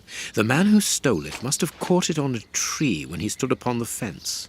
And at the moment when he jumped, he left this jacket in the tree.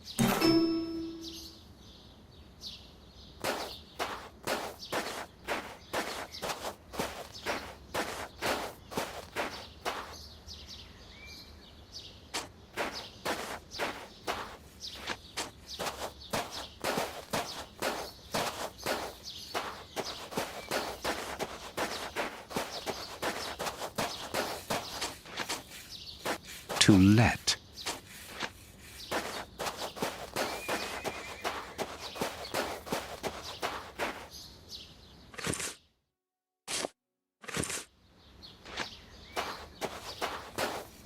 It is just as I thought. Here's an ideal view of Henry's room.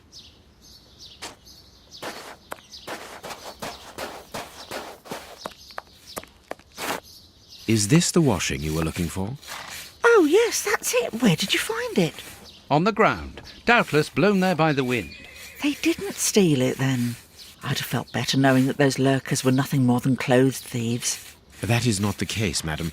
This affair seems to be rather more serious than that. It appears that these intruders were spying on Henry. Now, please, let us see his room. Gracious me, whatever next? Come in.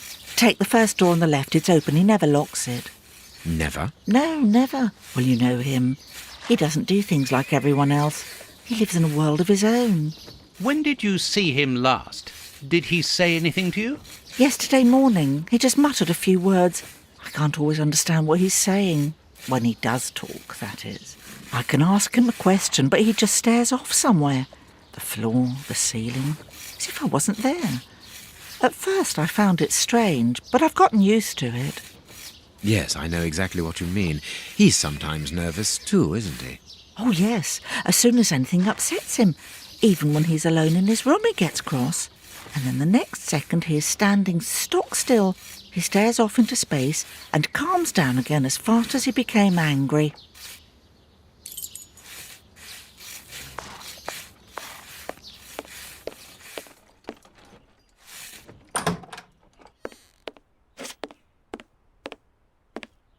He got his scarf out, but he forgot to take it. This rubbish bin was emptied, and then someone threw a torn piece of paper in it, and judging by the smell, there was also an onion. Onion? Let us put these torn pieces of paper on the table. No hat, no coat. This candle is still hot.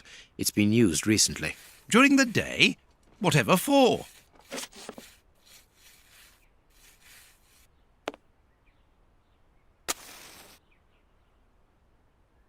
What is this strange installation?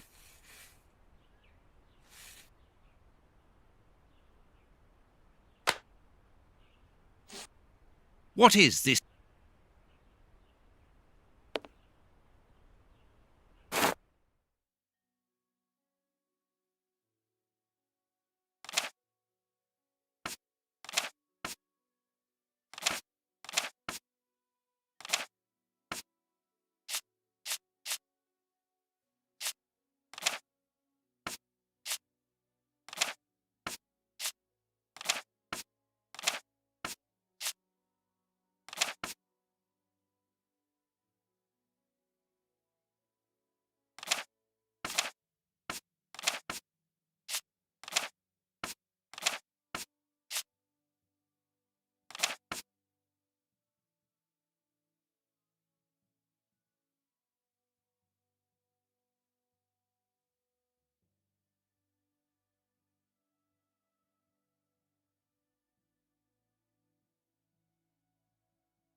A violin.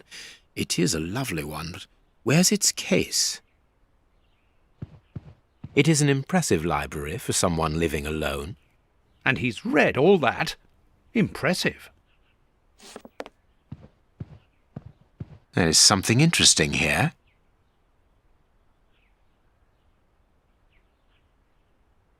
There is something interesting here. A box. Let's see.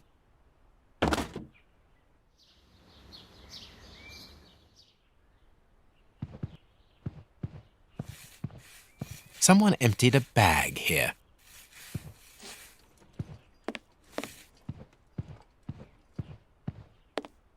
What is this?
Both sides of the paper are blank.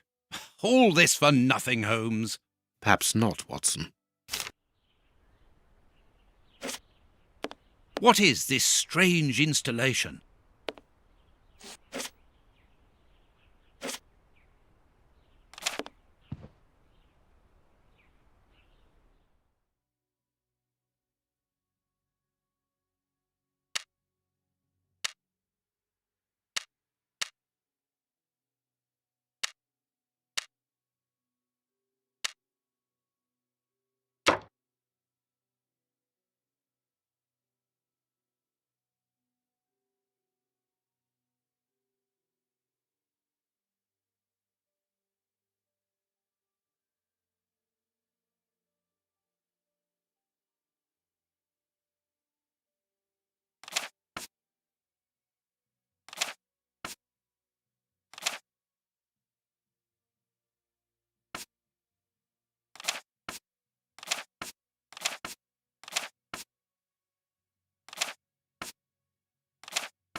A box. Let's see.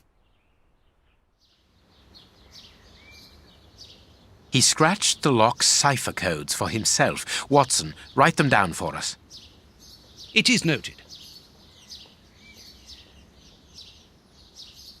It is noted. This lock is very complex. The young Henry is remarkably intelligent.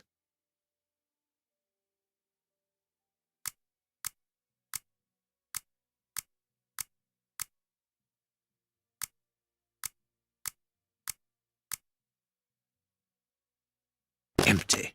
But according to the label, this box contained a Colt Patterson. It is a powerful weapon, Holmes, and judging by the receipt, it was new. What do you think, Holmes?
The address of a dock on the Thames.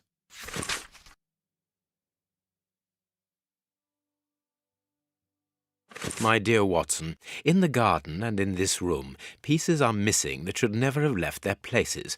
What do you think? That's not right. Start again.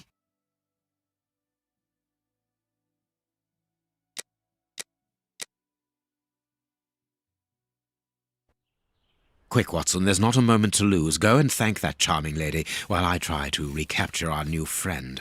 Recapture? What makes you think that he has run away? I believe that our man suffers from behavioral problems. You must have seen or heard about those poor fellows who spend their time counting the gravel stones in the garden, or moving objects from one place to another hundreds of times in one day. Well, the bishop's nephew suffers from a moderate form of this condition. Nothing would be more disturbing to him than to leave a personal space in such chaos, and yet this is what he has done with this room. For it to reach such a state of neglect can only indicate that he was in a most desperate situation. And do you think that you can catch him? Yes. The candle here is still warm, so he left only a few minutes before our arrival. But it is the missing violin case and the large pistol which concern me. We know that he is quick-tempered and volatile. It is never wise to leave a gun quite capable of killing a bull in the hands of someone like that. Did he leave to go to the address which was written in the invisible ink, do you think? Undoubtedly, Watson. And as for the missing spade, I can tell you that it will be used for digging. Are you ever going to stop delaying me with endless questions? So, gentlemen, have you found anything? We have learned enough to promise you that they will not return. That makes me feel better. Thank you, gentlemen. We are going to pay a visit to that mysterious address, Watson. But first, we must detour to Lambeth. Lambeth? What are we going to do there? Pick up an old friend. He will be a precious help in our locating Mr. Hampford. Good. And who is this friend? A friend who helped us in the case you so romantically titled The Sign of the Four.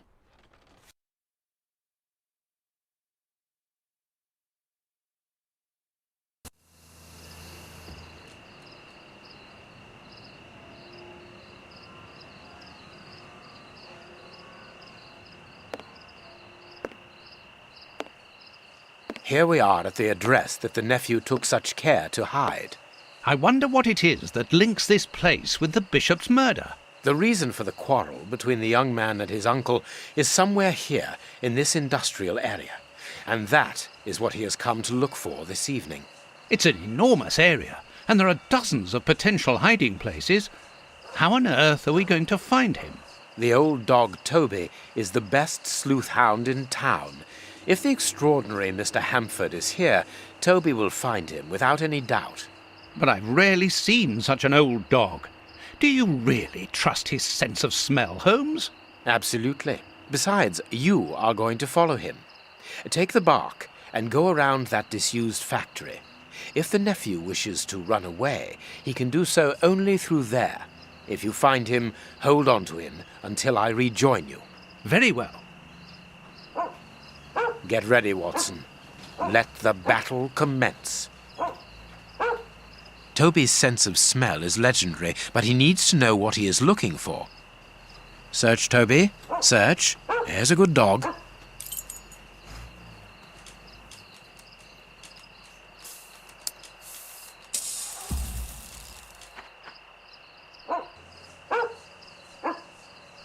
Toby, you have found his trail.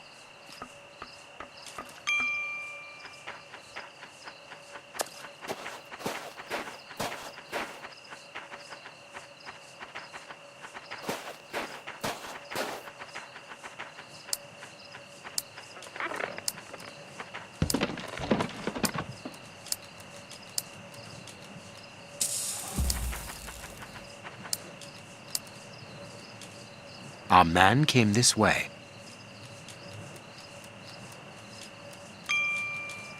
He wasn't able to get past here. He was wounded.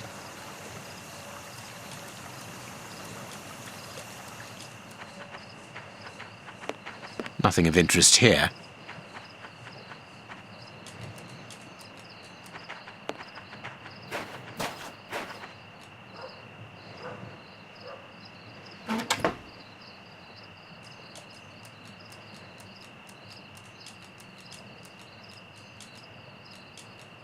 The lever is stuck.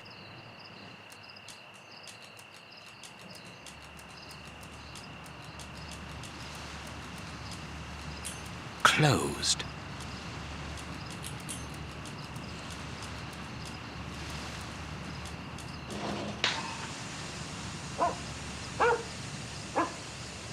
Our man came this way.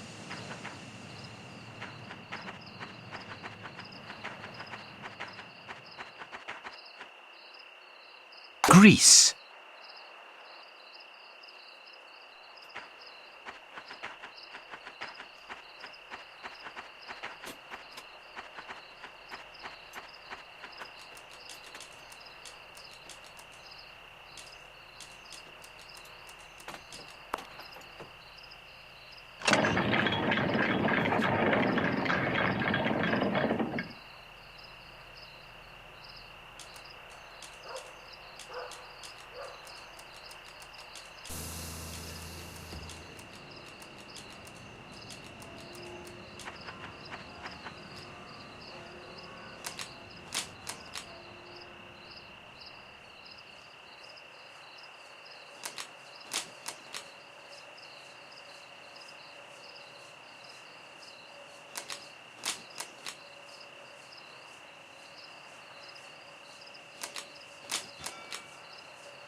Good dog, Toby.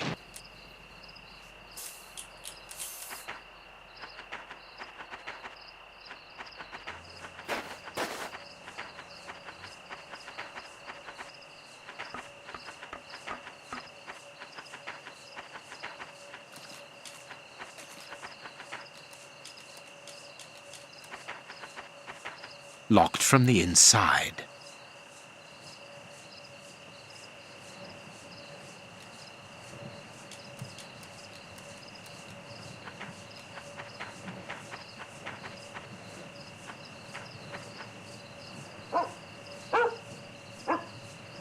He left by this door.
Well done, Toby. You are a true detective.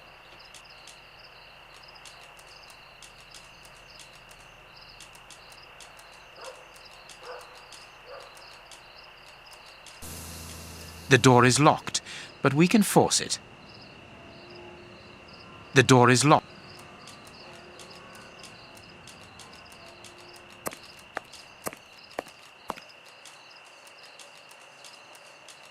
Some ice picks are missing.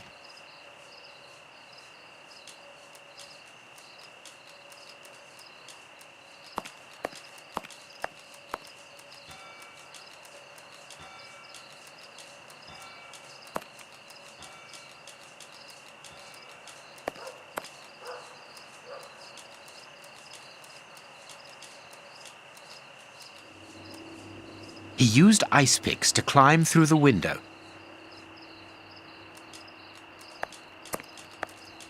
The door is locked, but the door is locked. Some ice...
Our man must be on the other side of the gate.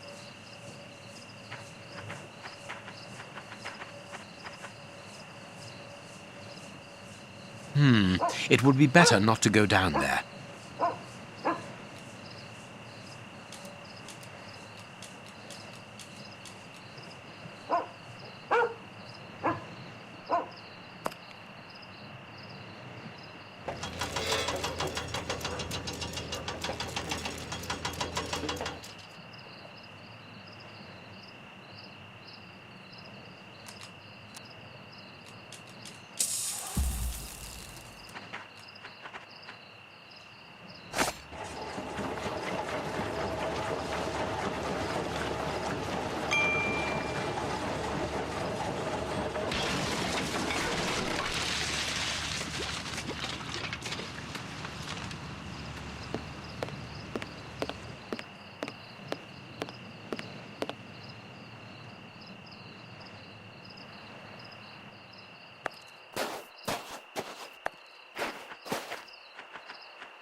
Carriage tracks.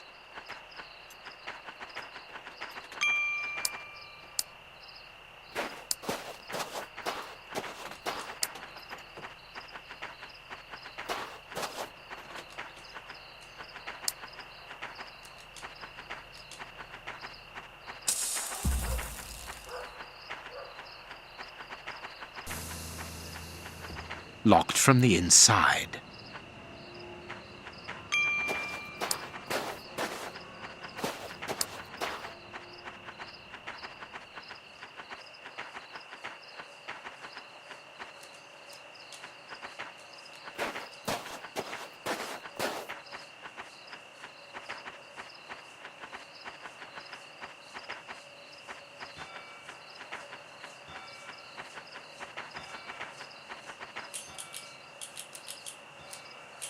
Toby, don't jump.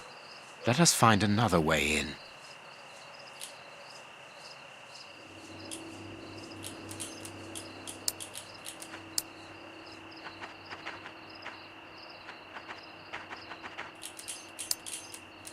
Toby, don't jump.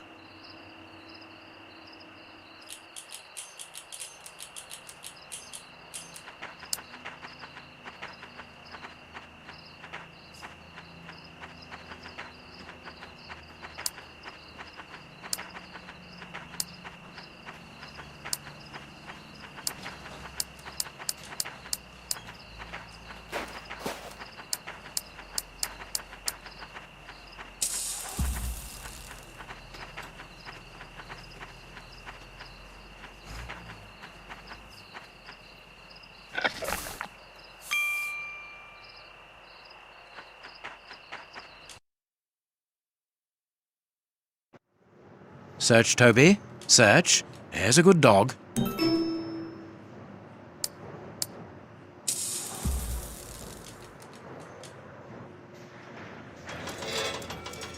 Now I can go down.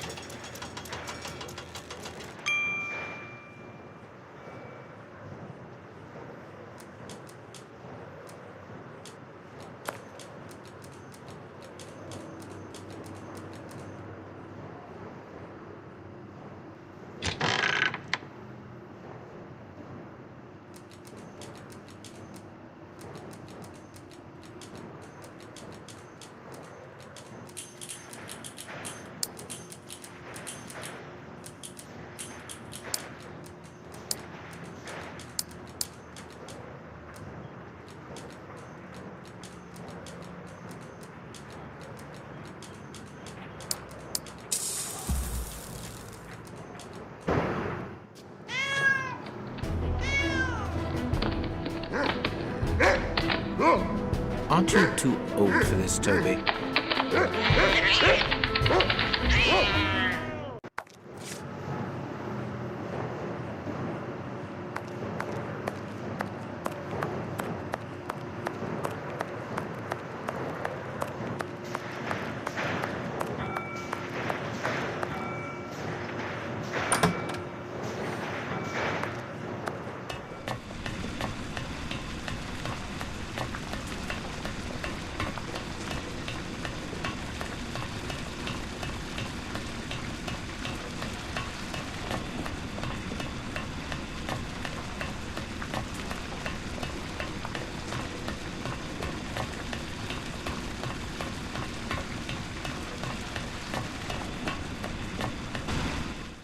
Safe here.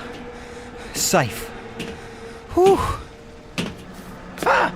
Don't be afraid. But keep calm. it's you. Stay away. I want to talk to you. Don't be hysterical. Drop your gun. I don't trust you. You're out to get me. Don't come any closer.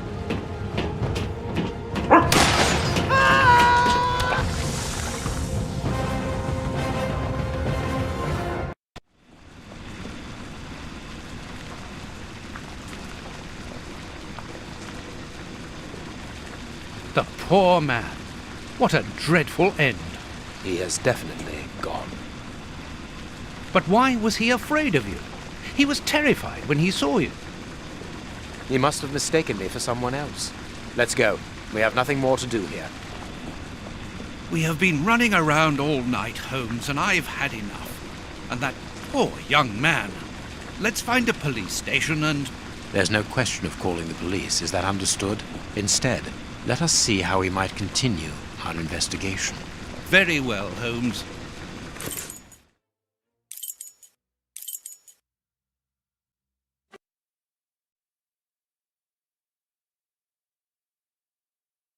Here we are at the famous Westgate prison, one of the oldest and surest in the kingdom. I've heard that it is soon going to be demolished. Don't you find it strange that it still houses criminals as dangerous as Hans Schielmann? There's nothing strange about it, Watson. The name of this prison is linked with numerous failed escape attempts. As long as it stands, the criminals will fear it. Good morning, gentlemen. Are you expected? No, but we wish to meet with one of your prisoners, Hans Schielmann. I'm afraid that at the moment that is impossible. Access to the cells is controlled strictly. You can't go there without permission from the director. Then would you be so good as to announce us? I am Sherlock Holmes, and this is Dr. Watson. The famous Holmes and Watson. What an honour. My name is Brighton. Frank Brighton. I'm afraid that I can't announce you. I'm not allowed to leave my post, under any circumstances. But I'm sure that the director won't refuse to see you, even without an appointment. Do you see the corridor behind the reception? Follow it to the secretary's office. You'll find him there. Thank you, Warden Brighton. One last thing. Hans Schielmann received any visits lately? None. And I'm sure because I've dealt with receiving visitors for several weeks now. I volunteered because it's a calm post to be in. We don't get many visitors and it gives me time to write. Just like you, Dr. Watson. I enjoy literature and the... Very good. Thank you. That was very impolite, Holmes. That man admires our work. You could have given him... Another time. Let's go and meet the director of the prison.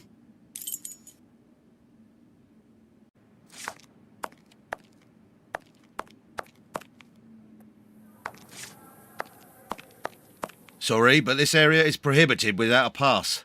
Please leave. We must see the prison director quickly.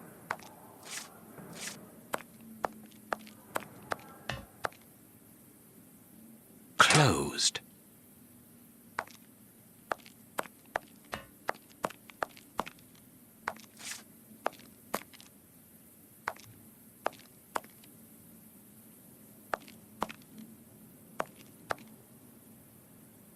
Let us go to the...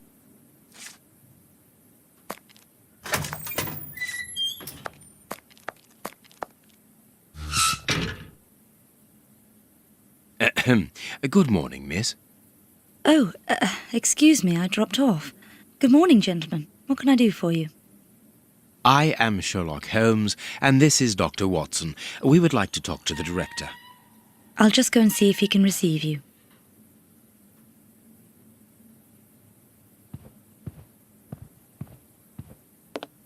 Tiredness, pale face, stiffness. I believe that the young lady is expecting a happy event. It would seem so.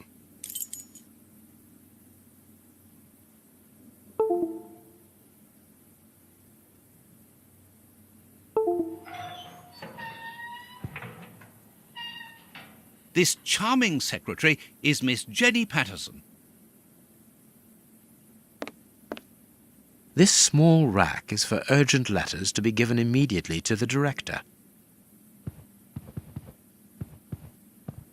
The director's office, Mr. P. Patterson. No need to go in there.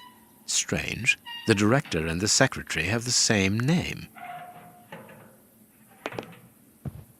I'm delighted to meet you, Mr. Holmes.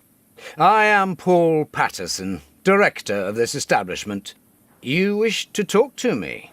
I hope this unexpected visit isn't to announce bad news. No, do not worry. We are investigating an affair of the highest importance, one which could potentially affect the security of the kingdom. Therefore, it is imperative that we interview one of your prisoners, Hans Schielmann. Hans, the rat killer? He's been in here for a long while now, and he's had no contact with the outside. How could he be involved in such an affair? That is what we would like to find out. And you have been commissioned by Scotland Yard? Evidently. Very well. I have complete confidence in you, Mr. Holmes. I will draw up a pass that you should give to Warden James in the guardroom. He will show you to the cells. Thank you, Director. Keep me informed of your progress. And if there is anything else, don't hesitate to let me know. We shall certainly do so. Miss Patterson, you have the same name as the director. Are you related? Come, Watson. Anyone who might have made the slightest study of anthropology would have noted the similarities between the young lady and her father. Mr. Holmes is right, I am his daughter, but he doesn't like to talk about it. I think he's afraid of being accused of favoritism. I'm sure it was your qualities alone which secured you this position, miss. If you must try out your powers of seduction, then what do you say about using them on the rat killer? Goodbye, miss. Goodbye, gentlemen.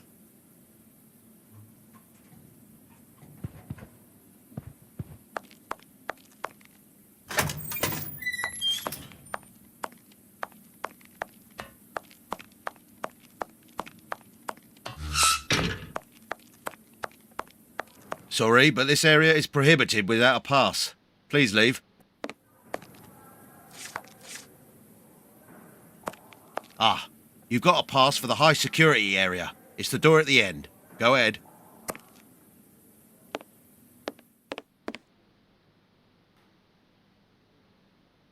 My name is Peter James, Chief Warden, and this is Deputy Warden O'Sullivan. I imagine I will find Hans Schielmann behind these bars in the basement. Yes, the high security cells are down there. Is this the only access? Yes, there was a second door at the end of the main hall, but it's been blocked up as a security measure. Thank you, Chief Warden. At your service. If you require further information, Warden Mackenzie will help you. He's at his post in the basement. Mr. Holmes, I am a huge admirer of yours. I have followed all your cases and successes with the greatest interest. What enthusiasm! Have you ever thought of a career in the police force? Have I thought about it? It's my dream. And I'm going to try my chance once this establishment closes down. I'm studying hard for the examination to get into police school.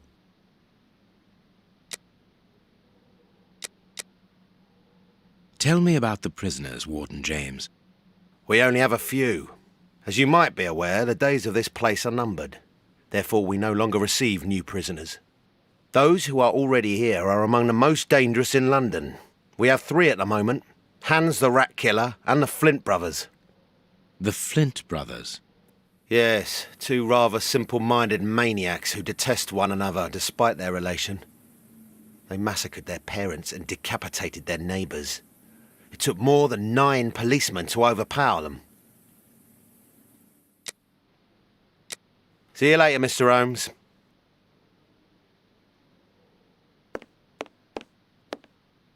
The guards must spend long hours here. This device must be the alarm.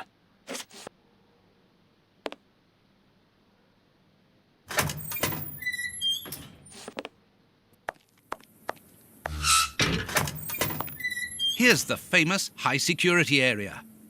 Warden Mackenzie, at your service, sir. Good morning, Warden. I have a pass which allows me to speak with prisoner Hans. Very well. It is the cell at the end to your left. I'd advise you to walk in the middle of the corridor.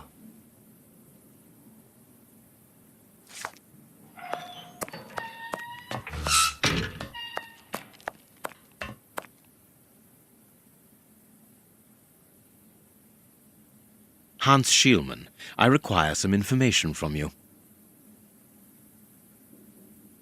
So, who do we have here? The celebrated Sherlock Holmes himself. Do you know that for all the time I have spent rotting in here, you are my first and only visitor? I think this is cause for celebration. A confrontation between 2 geniuses, 2 extraordinary minds. I am afraid that you are not quite as great a chemist as you believe you are, Mr. Schielmann. I will not say that you never were. No, it was certainly true once. But you see, while you are whiling away your days in here, it appears that someone on the outside is at the point of surpassing you, if that is not already the case. Yes, I heard about that. A chemical poison that eats away at the flesh and provokes hysteria. I recognize talent when I see it, but it's only a matter of time before I win back my laurels, believe me. What can you tell me? That depends on what you can bring to me. What do you want? Do you know why I am treated so harshly? For my meals I am given nothing but a hunk of bread, and even then, not just any sort. Get to the point. Never interrupt me! Where was I? Oh yes, the bread. Did you know that with a little rye yeast, a pinch of moss, certain cockroach secretions, just enough light and damp, with a few other ingredients that I will keep quiet about, I succeeded in poisoning half the staff here. Unfortunately, a little something was omitted, which would have made the results fatal. Instead, it merely caused acute attacks of stress and powerful hallucinations. Even so, I got a great laugh out of watching them cry like babies when they saw their most primitive fears materializing before them. You are a monster, Mr. Schielmann. Thank you. It wasn't a compliment. But of course it was! You others, you ordinary, narrow-minded people, you are afraid of anything that you cannot comprehend. You call me a monster because what you find impossible to face is just the slightest fraction of my genius. If by monster you mean someone who is nothing like you, then it is a compliment.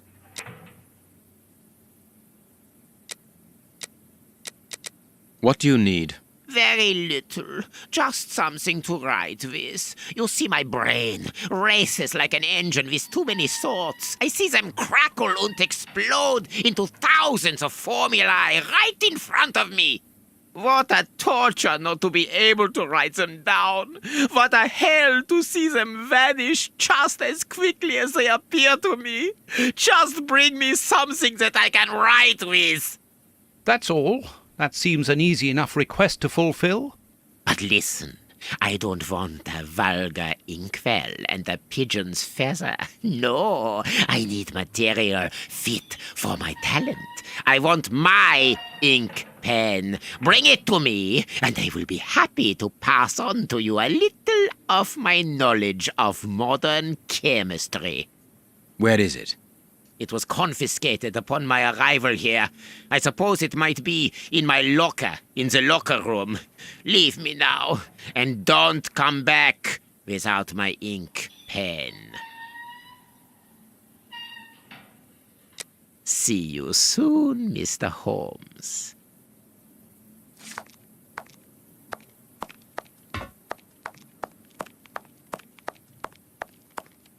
Warden McKenna.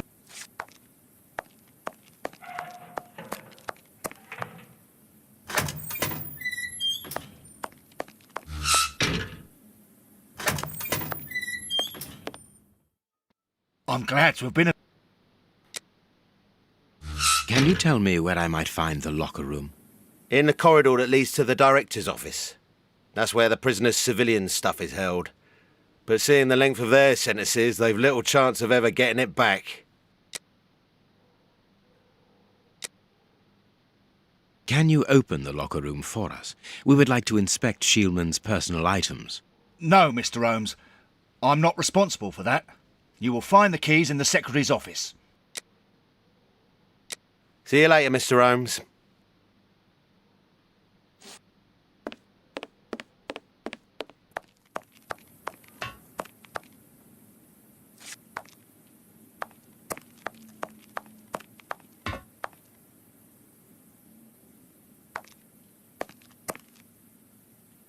The locker room.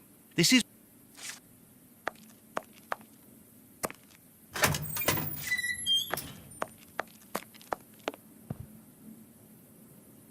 Miss, may we borrow the keys to the locker room? You will need authorization from the director to open that door. If you wait a moment, then I will inform him. We will wait, thank you.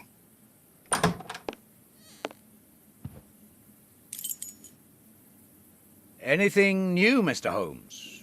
Is your investigation advancing? Mr. Holmes, have you been able to get what you wanted from our lodger? Not yet. We must first cast light upon a crucial point, and for that we require your help again. What can I do?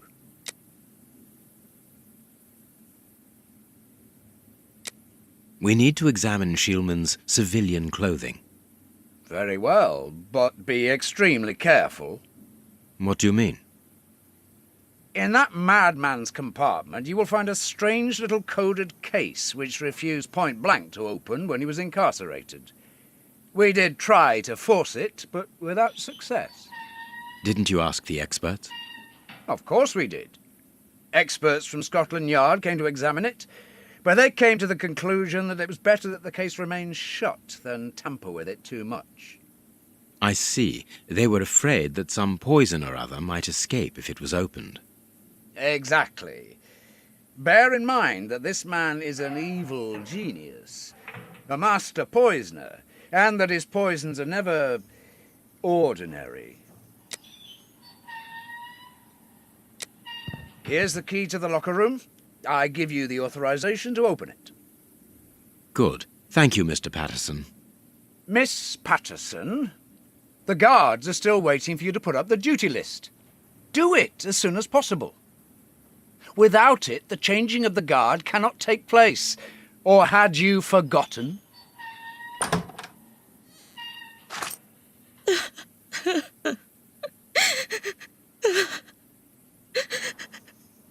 Dry your tears, miss. I'm certain that your father didn't mean to hurt you. Mr. Watson, I can't put up the duty list. And when he finds out, he'll be furious. Why can't you? It's in my locker, in the cloakroom, and I've lost the key. Your aunt. Say no more, Holmes. As you keep repeating, time is against us. Let's go and look at the things in the rat killer's locker.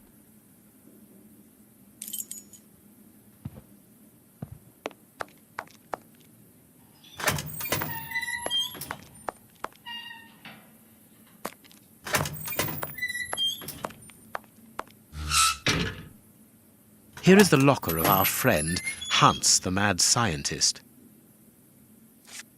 Oh, what a jumble! Blotting paper. Blotting. A paper knife. This solid box must hold a precious object. Let us see.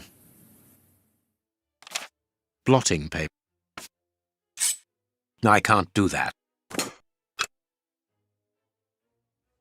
Nothing of interest here. Nothing of interest here. A poem in Hans's handwriting. I can't do... There is something interesting here. There is something interesting here. There is something interesting here. There is something interesting here.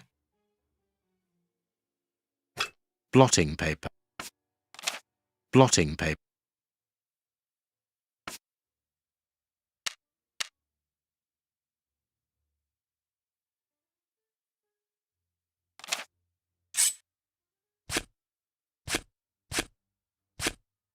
I can't do that. I can't do that. Blotting paper. There is something in... There is...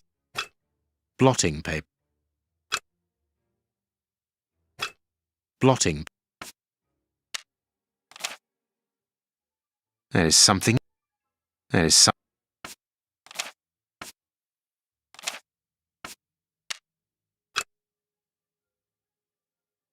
Nothing of interest here. A poem. Blotting paper. Blotting paper. No. No. I can't. I can't. No.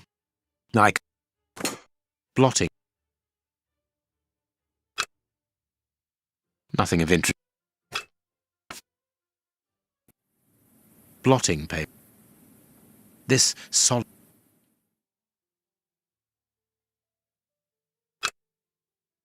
Nothing of interest. There is something in...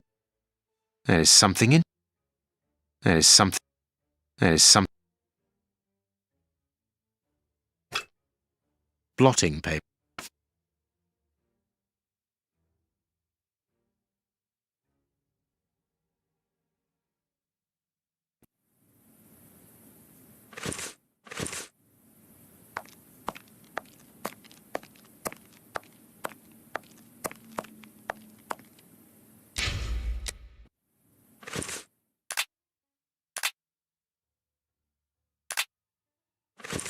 Oh, what a jumble!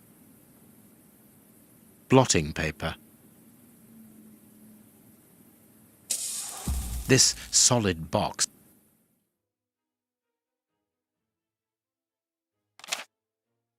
Blotting paper.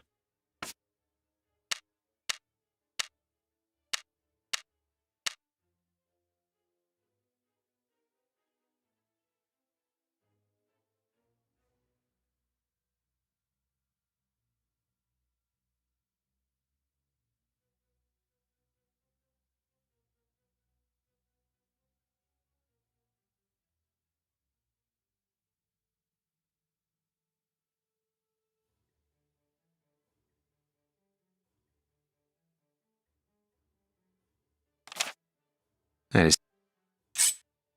No. No. Blotting.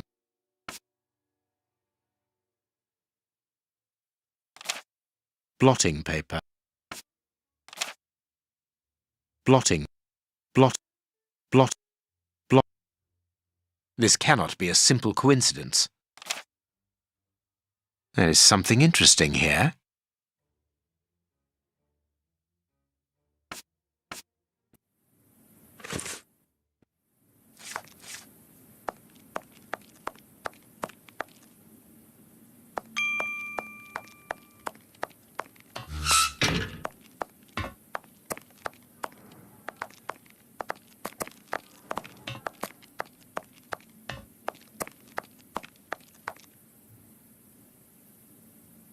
Closed.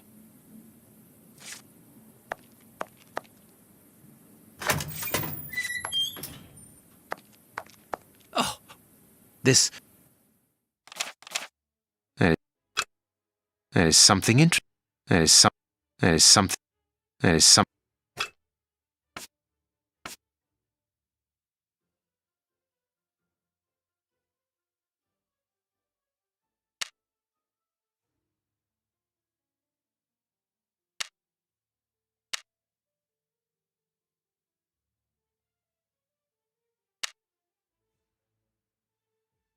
Perfect. What is written on that note, Holmes? Later, Watson, later. We can give Hans his pen.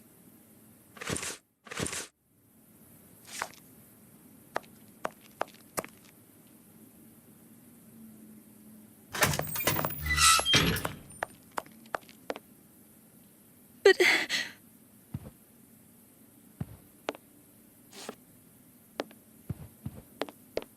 Hot tea.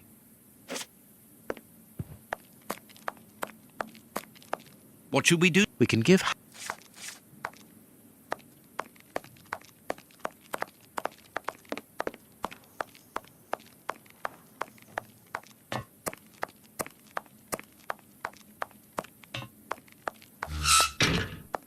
What a bunch of incompetents. Oh, if I was as unprofessional as that, there would be murderers running all over the town. What's the matter? Are you a patient of Dr. Watson? Very amusing. I was going on about the dry cleaners in Westgate Street. They've just delivered my ceremonial uniform in the middle of my duty, when I've told them 1,000 times not to bring it until after 6 in the evening. A ceremonial uniform? You've been promoted? No, and that's not about to happen. No, I've been invited to a wedding. I mean, I hope to be. I'm in trouble. If the director sees that I've left my post, I'll be sacked without pay. Give it to me, Warden Brighton. I'll take care of it for you. Really? Thanks a lot. Here's the key to the cloakroom and that of my locker. I'm really grateful, Mr. Holmes. What have you got in mind, Holmes? You're not doing this out of kindness, are you? No, out of curiosity. We will be able to access the cloakroom with these keys.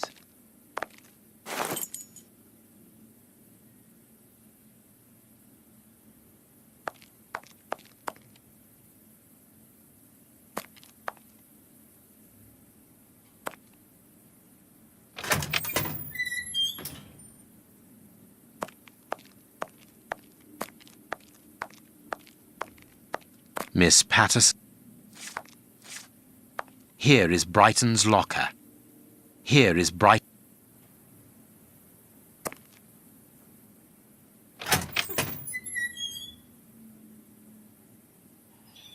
Bicarbonate of soda.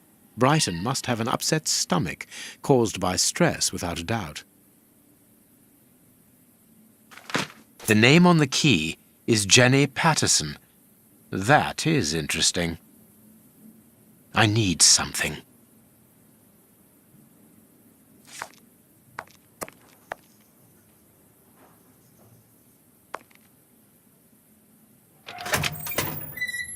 Let us examine Miss Patterson's locker. The lock on this box is rather sophisticated. Incredible. Is Jenny hiding something?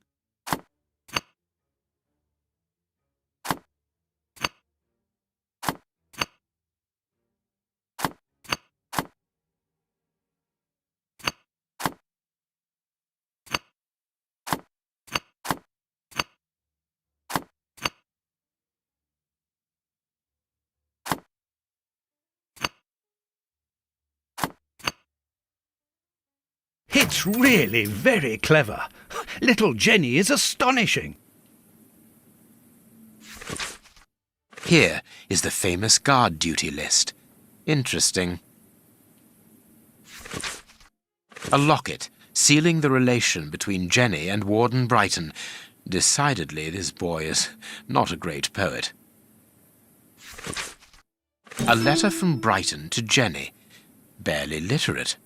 Apparently, Jenny is carrying Brighton's child, and it seems that Jenny's father, the director, is unaware of this.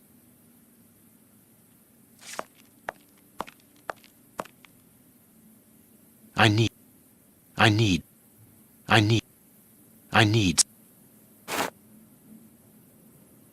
bicarbonate.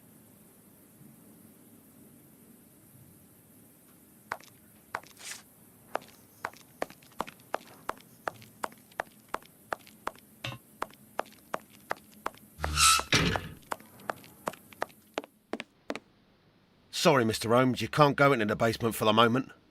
For what reason? The door has locked itself automatically. We must enter a new security code. Do it, then.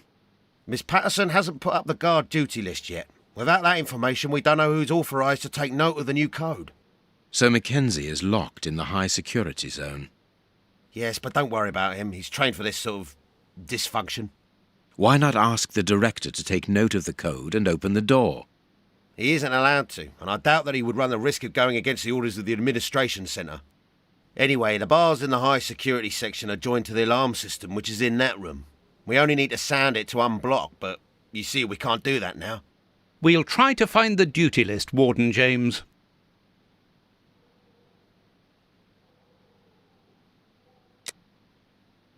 We have found Chief Warden James's duty list.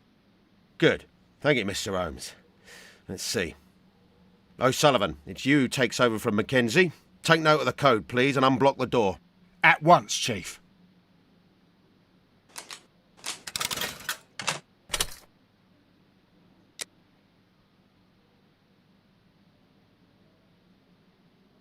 Ah, Mr. Holmes, could I ask you for a favour?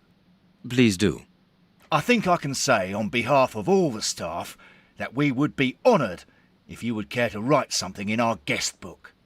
With pleasure, O'Sullivan.